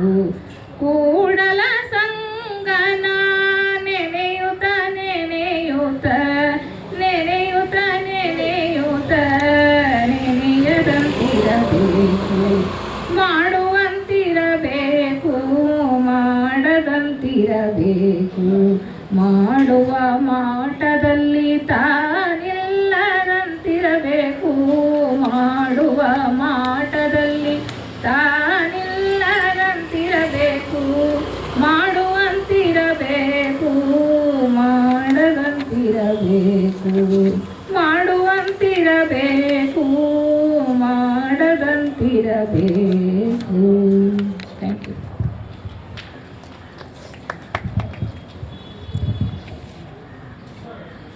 ಮಾಡುವಂತಿರಬೇಕು, ಮಾಡದಂತಿರಬೇಕು. ಮಾಡದೇ ಇದ್ದರೂ ನಾನು ಮಾಡಿದ್ದೀನಿ ಅಂತ ಹೇಳ್ಕೊಳ್ಳುವಂತಹ ಎಷ್ಟೋ ಸಂದರ್ಭಗಳು, ಎಷ್ಟೋ ಸಂಗತಿಗಳು, ಎಷ್ಟೋ ಜನರನ್ನು ನಾವು ನೋಡಿದ್ದೇವೆ. ಮಾಡಿದ್ರೂ ಮಾಡದೇ ಇದ್ದ ಹಾಗೆ ನಿರ್ಲಿಪ್ತವಾಗಿರೋದಿದೆಯಲ್ಲ, ಅದು ಜೀವನದ ಒಂದು ದೊಡ್ಡ ಸೂತ್ರ. ನಿಮಿತ್ತ ಮಾತ್ರಂ ನಿರ್ಲಿಪ್ತ ಜೀವನಂ, ನಿಮಿತ್ತ ಮಾತ್ರಂ ನಿರ್ಲಿಪ್ತ ಜೀವನಂ, ಇದು ಸೂತ್ರ, ಬದುಕಿಗೆ ಸೂತ್ರ ಇದು. ನಿಮಿತ್ತ ಮಾತ್ರ ಅಂದರೆ ಏನು? ಪ್ರತಿಯೊಬ್ಬರ ಜೀವನನೂ ಒಂದು ಗಾಳಿಯ ಬುಡ್ಡೆ ಇದ್ದ ಹಾಗೆ. ಬಕೆಟಲ್ಲಿ ನೀರು ಹಾಕಿದ್ದೀರಿ, ದಯವಿಟ್ಟು ಮಾತಾಡಬೇಡಿ ಪ್ಲೀಸ್. ಒಂದು ಬಕೆಟಲ್ಲಿ ನೀರು ಹಾಕಿದ್ದೀವಿ, ಇದು ಸತ್ಸಂಗ. ನೀರಿನಲ್ಲಿ ನಾವು ಸೋಪಿನ ಪೌಡ್ರ್ ಹಾಕಿದ್ದೀವಿ, ಕಲಸಿದ್ದೀವಿ, ಏನು ಬರುತ್ತಲ್ಲಿ? ಗುಳ್ಳೆಗಳು. ಆ ಗಾಳಿ ಬುಡ್ಡೆ ಇದೆಯಲ್ಲ, ಆ ರೀತಿ ನಮ್ಮ ಜೀವನ. ಆ ಗಾಳಿ ಬುಡ್ಡೆ ಯಾವಾಗ ಬೇಕಾದರೂ ಒಡೆದು ಹೋಗ್ಬೋದು, ಗಾಳಿಯ ಬುಡ್ಡೆ ಅಂತೆ. ನಿಮಿತ್ತ ಮಾತ್ರ, ಈ ಶರೀರನೂ ನಿಮಿತ್ತ ಮಾತ್ರ. ಯಾವಾಗ ಹೋಗುತ್ತೆ ಇದು ಗೊತ್ತಿಲ್ಲ, ಹೋಗುತ್ತೆ ಅನ್ನೋದು ನಿಶ್ಚಿತ. ಯಾವಾಗ ಹೋಗುತ್ತೆ, ಹೇಗೆ ಹೋಗುತ್ತೆ, ಎಲ್ಲಿ ಹೋಗುತ್ತೆ, ಯಾರ ಜೊತೆ ಇದ್ದಾಗ ಹೋಗುತ್ತೆ, ಯಾರಿಗೂ ಗೊತ್ತಿಲ್ಲ. ನಾನು ದುಬೈಯಲ್ಲಿದ್ದೆ ಒಂದು 3 ವರ್ಷ. ನನಗೆ ಪರಿಚಯ ಇರೋರೊಬ್ಬರು, ಅದೊಂದು 28-30 ಅಂತಸ್ತಿನ ಒಂದು ದೊಡ್ಡ ಬಿಲ್ಡಿಂಗು. ಆ ಬಿಲ್ಡಿಂಗಲ್ಲಿ ಮೇಲೆ ಆಫೀಸು, 24ನೇ ಫ್ಲೋರ್ನಲ್ಲೇನೋ ಅವ್ರದ್ದು ಆಫೀಸ್ ಅಂತ ಅನಿಸುತ್ತೆ ನನಗೆ. ಇಬ್ಬರು ಫ್ರೆಂಡ್ಸು, ಅವರು ಅಲ್ಲೇ ಕೆಲಸ ಮಾಡ್ತಾ ಇರೋರು. ಒಟ್ಟಿಗೆ ಹೋದರು ಬೆಳಿಗ್ಗೆ ಕೆಲಸಕ್ಕೆ, ಲಿಫ್ಟ್ ಹತ್ತಿದ್ರು. ಒಬ್ಬ ಹತ್ತದ ಫ್ರೆಂಡು ಇನ್ನೊಬ್ಬ ಫ್ರೆಂಡ್ಗೆ, ಅವ್ರಿಗೆ ಇನ್ನೊಬ್ಬ ಫ್ರೆಂಡ್ ಯಾರೋ ಸಿಕ್ಕದ. ಅವನೇನೋ ಮಾತಾಡೋಕ್ಕೆ ಶುರು ಮಾಡ್ದ, ಬಾರೋ ಇಲ್ಲಿ ಅಂತ. ಇವನೇನು ಮಾಡ್ದ, ಅವನ್ನ ನೀನು ಹೋಗು ಅಂತ ಕಳಿಸ್ದ. ಇವನು ಅವ್ರ ಜೊತೆ ಮಾತನಾಡ್ಕೊಂಡು ಇವನು ಇಲ್ಲಿ ಕೆಳಗೆ ನಿಂತ್ಕೊಂಡ. ಲಿಫ್ಟ್ ಹತ್ತದ್ನಲ್ಲ, 24ನೇ ಫ್ಲೋರ್ಗೆ ಹೋಗಬೇಕಾಗಿರೋನು, ಅವನು ಮೇಲೆ ಹೊಂಟೋದ. 24ನೇ ಫ್ಲೋರ್ ಡೋರ್ ಓಪನ್ ಆದರೆ ಅವನ ಶರೀರ ಕೆಳಗೆ ಬಿದ್ದಿತ್ತು, ಬಾಯಿ ತುಂಬ ಜೊಲ್ಲಿತ್ತು, ಸತ್ತು ಬಿದ್ದಿದ್ದ ಅವನು. ಇವನ್ ಮೇಲೆ ಹೋಗಿ ನೋಡ್ತಾನೆ. ಆಮೇಲೆ ನಾನು ಅವನು ಇಲ್ಲಿ ಹತ್ಸಿದ್ನಲ್ಲೋ ಲಿಫ್ಟು, ಎಲ್ಲ ಅವನು ಇಲ್ಲಿ ಹತ್ಸಿದ್ಯಪ್ಪ, ಅವನು ಅಲ್ಲಿ ಬರೋಷ್ಟು ಹೊತ್ತಿಗೆ ಅವನು ಹೊರಟೋಗಿದ್ದಾನೆ. ಮರಣ ಯಾವ ಸಮಯದಲ್ಲಿ ಬರುತ್ತೆ ನಮಗೆ ಗೊತ್ತಿಲ್ಲ. ಅದಕ್ಕೋಸ್ಕರಲೇ ಬದುಕಿರೋವಾಗ ಮರಣಕ್ಕೆ ಸಿದ್ಧತೆಗಳನ್ನು ಮಾಡ್ಕೋಬೇಕು ನಾವು. ಎಂಥ ಸಿದ್ಧತೆ? ಅಯ್ಯೋ ನಾನು ಮರಣ ಹೊಂದಿದ ಮೇಲೆ ನನ್ನ ಪಲ್ಲಕ್ಕಿಲಿ ಕೂಡಿಸಿ ಮೆರವಣಿಗೆ ಮಾಡಬೇಕು ಅಂತ ದುಡ್ಡು ಗಿಡ್ಡು ಎಲ್ಲಾದರೂ ಬ್ಯಾಂಕಲ್ಲಿ ಇಡೋಕ್ಕೆ ಶುರು ಮಾಡಿಬಿಡಬೇಡಿ. ಮರಣಕ್ಕೆ ಸಿದ್ಧತೆ ಅಂದರೆ ನಮ್ಮ ಜೀವನ ಪರಿಶುದ್ಧವಾಗಬೇಕು. ನಮ್ಮ ಜೀವನ ಮರಣವನ್ನು ಎದುರಿಸಲು ಬೇಕಾದಂತಹ ಒಂದು ಪರಿಪಕ್ವತೆಯನ್ನು ಪಡಿಬೇಕು. ಅದಕ್ಕೆ ಡಿ ವಿ ಗುಂಡಪ್ಪನವರು ತಮ್ಮ ಕಗ್ಗದಲ್ಲಿ ಹೇಳ್ತಾರೆ, ಒಂದು ಅಗಳು ಹೆಚ್ಚಿರೋದು, ಒಂದು ಅಗಳು ಕೊರೆ ಇರೋದು, ಒಂದು ಅಗಳು ಹೆಚ್ಚಿರೋದು, ಒಂದು ಅಗಳು ಕೊರೆ ಇರೋದು, ತಿಂದು ನಿನ್ನ ಅನ್ನ ಋಣ ತೀರುತ್ತಲೆ ಪಯಣ, ಹಿಂದಾಗದೊಂದು ಕ್ಷಣ ಮುಂದಕ್ಕುಂ ಕಾದಿಹದು, ಸಂದ ಲೆಕ್ಕವದೆಲ್ಲ ಮಂಕುತಿಮ್ಮ. ಒಂದು ಅಗಳು ಹೆಚ್ಚಿರೋದು, ಒಂದು ಅಗಳು ಕೊರೆ ಇರೋದು. ಅಪ್ಪ ನಿನಗೆ ಋಣ ಅಂತ ಬರೆದುಬಿಟ್ಟಿದ್ದಾನೆ ದೇವರು. ಎಂಥ ಋಣ? ಅನ್ನದ ಋಣ. ಆ ಅನ್ನದ ಋಣ ಹೇಗಿರುತ್ತೆ ಅಂದರೆ, ಒಂದು ಅನ್ನದ ಕಾಳನ್ನು ನೀನು ಹೆಚ್ಚಾಗಿ ತಿನ್ನಲಿಕ್ಕೆ ಸಾಧ್ಯ ಇಲ್ಲ, ಒಂದು ಅನ್ನದ ಕಾಳನ್ನ ಕಡಿಮೆ ತಿನ್ನೋಕ್ಕೂ ಸಾಧ್ಯ ಇಲ್ಲ. ಅದು ನಿನಗೆ ಲೆಕ್ಕ ಮಾಡಿ ಕೊಟ್ಟು ಕಳಿಸ್ಬಿಟ್ಟಿದ್ದಾನೆ. ಆ ಲೆಕ್ಕ ಮುಗಿದ ತಕ್ಷಣ ಒಂದು ಅಗುಳು ಹೆಚ್ಚಿರೋದು, ಒಂದು ಅಗುಳು ಕೊರೆ ಇರೋದು, ತಿಂದು ನಿನ್ನ ಅನ್ನ ಋಣ ತೀರುತ್ತಲೇ ಪಯಣ. ಆ ಋಣ ಮುಗಿದ ತಕ್ಷಣ ಹೊರಡ್ತಾ ಇರಬೇಕು. ನಿನ್ನ ಟ್ರಿಪ್ಪು ಸ್ಟಾರ್ಟ್ ಆಗತ್ತೆ, ನಿನ್ನ ವೀಸಾ ಗ್ರ್ಯಾಂಟ್ ಆಗಿಬಿಟ್ಟಿದೆ, your travel plan is clear in front of you. ನೀನು ಇಲ್ಲಿರಂಗಿಲ್ಲ, ತೀರುತ್ತಲೇ ಪಯಣ. ಹಿಂದಾಗದೊಂದು ಕ್ಷಣ ಮುಂದಕ್ಕುಂ ಕಾದಿಹದು. ಹಿಂದಾಗದೊಂದು ಕ್ಷಣ ಅಂದರೆ, ಅಪ್ಪ ನನಗೆ ಕ್ಯಾನ್ಸರ್ ಬಂದುಬಿಟ್ಟಿದೆ, ನನಗೆ ಈ ಭೀತಿ, ಈ ಭಯ, ಈ ಕಾಯಿಲೆ, ಈ ನೋವು, ಈ ಸಂಕಟ ತಡ್ಕೊಳಕ್ಕಾಗ್ತಿಲ್ಲ, ದಯವಿಟ್ಟು ನನ್ನನ್ನು ಬೇಗ ಕರ್ಕೊಂಡು ಹೊರಟೋಗು. ನೋ, ನಿನ್ನ ಅನ್ನದ ಋಣ ಇನ್ನೂ ಮುಗ್ದಿಲ್ಲ. ಮುಗಿಯೋ ತನಕ ನೀನು ಇರಲೇಬೇಕು. ನೀನು ಕ್ಯಾನ್ಸರ್ ಆದರೂ ಇರಲಿ, HIV ಆದರೂ ಇರಲಿ, ಮತ್ತೇನಾದರೂ ಇರಲಿ, ನೀನು ಅನುಭವಿಸ್ಬೇಕಾಗಿರೋದೆಲ್ಲ ನಿನ್ನ ಕರ್ಮಗಳ ಪಟ್ಟಿ ಇದೆ. ಅದು ಮುಗಿಯೋ ತನಕ ನೀನು ಇರಬೇಕು. ಅಂದರೆ you can't prepone the death. ಹಾಗಾದರೆ ಹಿಂದಾಗದೊಂದು ಕ್ಷಣ ಮುಂದಕ್ಕುಂ ಕಾದಿಹದು. ಪೋಸ್ಟ್ಪೋನು ಮಾಡೋಕ್ಕಾಗಲ್ಲ, ಮುಂದೇನೂ ಮಾಡೋಕ್ಕಾಗಲ್ಲ. ಅಯ್ಯೋ ನನ್ನ ಮೊಮ್ಮಗನ ಮದುವೆ ಇದೆ, ಇನ್ನು ನನ್ನ 4 ತಿಂಗಳು ಬಿಟ್ಟುಬಿಡು, ನನ್ನ ಮೊಮ್ಮಗನ ಮದುವೆ ನೋಡಿಬಿಡ್ತೀನಿ, ಒಬ್ಬನೇ ನನ್ನ ಮೊಮ್ಮಗ. ಬಿಡ್ತಾನ ಭಗವಂತ? ಕರ್ಮದೇವತೆಗಳು ಬಿಡ್ತಾರಾ? ಇಲ್ಲ. ನಿನ್ನ ಕರ್ಮ ಮುಗೀತು, ನಿನ್ನ ಲೆಕ್ಕ ಚುಪ್ತಾ ಆಯಿತು, ನಿನ್ನ ಅಕೌಂಟ್ 0 ಆಯಿತು. ಇನ್ನು ನಿನಗೆ ಒಂದು ಕ್ಷಣ ಕಾಲ ಇಲ್ಲಿರಲಿಕ್ಕೆ ಸಾಧ್ಯವಿಲ್ಲ. ಋಣ ಮುಗಿದ ಮೇಲೆ ಕ್ಷಣ ಸಹ ಇರಲಿಕ್ಕಾಗಲ್ಲ.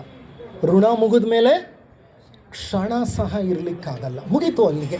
ಅದಕ್ಕೆ ಅವರು ಅಷ್ಟು ಚೆನ್ನಾಗಿ ಬರೆದಿದ್ದಾರೆ, ಹಿಂದಾಗದೊಂದು ಕ್ಷಣ ಮುಂದಕ್ಕುಂ ಕಾದಿಹದು. ಕೊನೆ ವಾಕ್ಯ ತುಂಬ ಚೆನ್ನಾಗಿದೆ, ಸಂದ ಲೆಕ್ಕವದೆಲ್ಲ ಮಂಕುತಿಮ್ಮ. ಅದೆಲ್ಲ ನಾವು ಸಲ್ಲಿಸಿದ ಲೆಕ್ಕ, ನಾವು ಚುಪ್ತ ಮಾಡಿದ ಲೆಕ್ಕ. ಅಕೌಂಟ್ ಪೂರ್ತಿ ಮುಗಿದಾದಮೇಲೆ, 0 ಬ್ಯಾಲೆನ್ಸ್ ಆದಮೇಲೆ, ನಿಂದು ಯಾವುದು ಲೋನ್ ಇಲ್ಲಪ್ಪ, ನೀನು ದುಡ್ಡು ಕಟ್ತೀನಿ ಅಂದ್ರೂ ನಾನು ತಗೊಳ್ಳಿಕ್ಕೆ ಸಾಧ್ಯ ಇಲ್ಲ ಅಂತ ಹೇಳುತ್ತೆ ಬ್ಯಾಂಕು. ಅಂಥ ಪರಿಸ್ಥಿತಿಯನ್ನು ತಲುಪಿದಾಗ ನಾವು ಈ ಜಗತ್ತನ್ನು ಬಿಟ್ಟು ಮುಂದೆ ಹೋಗಬೇಕಾಗತ್ತೆ.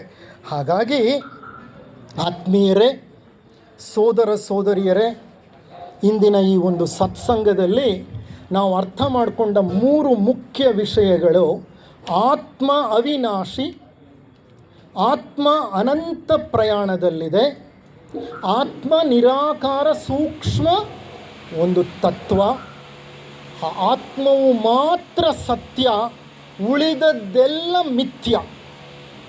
ಉಳಿದದ್ದೆಲ್ಲ ಮಿಥ್ಯ. ಹೆಂಡತಿ, ಮಕ್ಕಳು, ತಂದೆ, ತಾಯಿ, ಅಕ್ಕ, ತಂಗಿ, ಅಣ್ಣ, ತಮ್ಮ, ಬಂಧು, ಬಳಗ, ನಿನ್ನ ಮನೆ, ನಿನ್ನ ಸಂಪತ್ತು, ನಿನ್ನ ಆಸ್ತಿ ಪಾಸ್ತಿ, ಬಿರುದು, ಬಾವಲಿ, ಪದವಿ, ಕೀರ್ತಿ ಎಲ್ಲ ಟೆಂಪರರಿ. ನೀ ಸತ್ತ ಮೇಲೆ ಇದು ಯಾವುದಕ್ಕೂ ಬೆಲೆ ಇಲ್ಲ. It is of absolutely no use. You are the only one who is truth. You ಅಂದರೆ ಯಾರು? My soul. Only the soul is the truth. ಆತ್ಮ ಮಾತ್ರ ಬ್ರಹ್ಮನ ಒಂದು ರೂಪ, ಬ್ರಹ್ಮನ ಒಂದು ಸ್ವರೂಪ. ಅದನ್ನು ಬಿಟ್ಟರೆ ಮಿಕ್ಕಿದ್ದು ಎಲ್ಲ ಮಿಥ್ಯ. ಎರಡನೇದು, ಮರಣ ಅನ್ನೋದು ಒಂದು ಖಚಿತವಾದ ಸತ್ಯ. It's an ugly truth.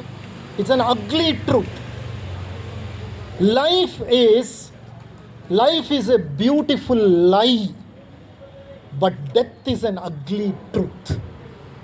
Do you understand what I am saying? Life is an ugly truth.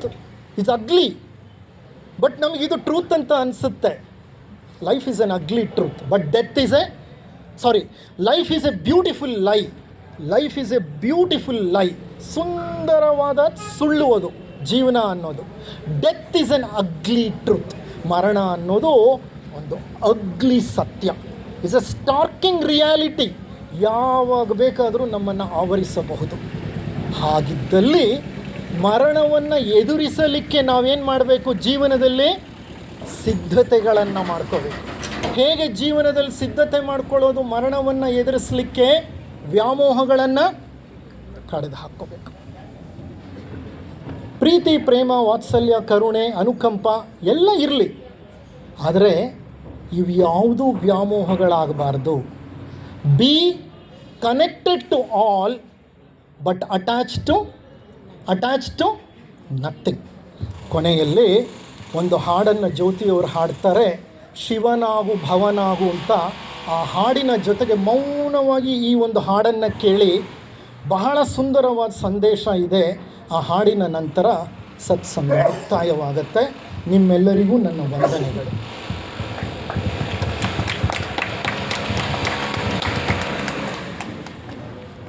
ಬೇಕಾ ಹಾಡು ಮುಂದೆ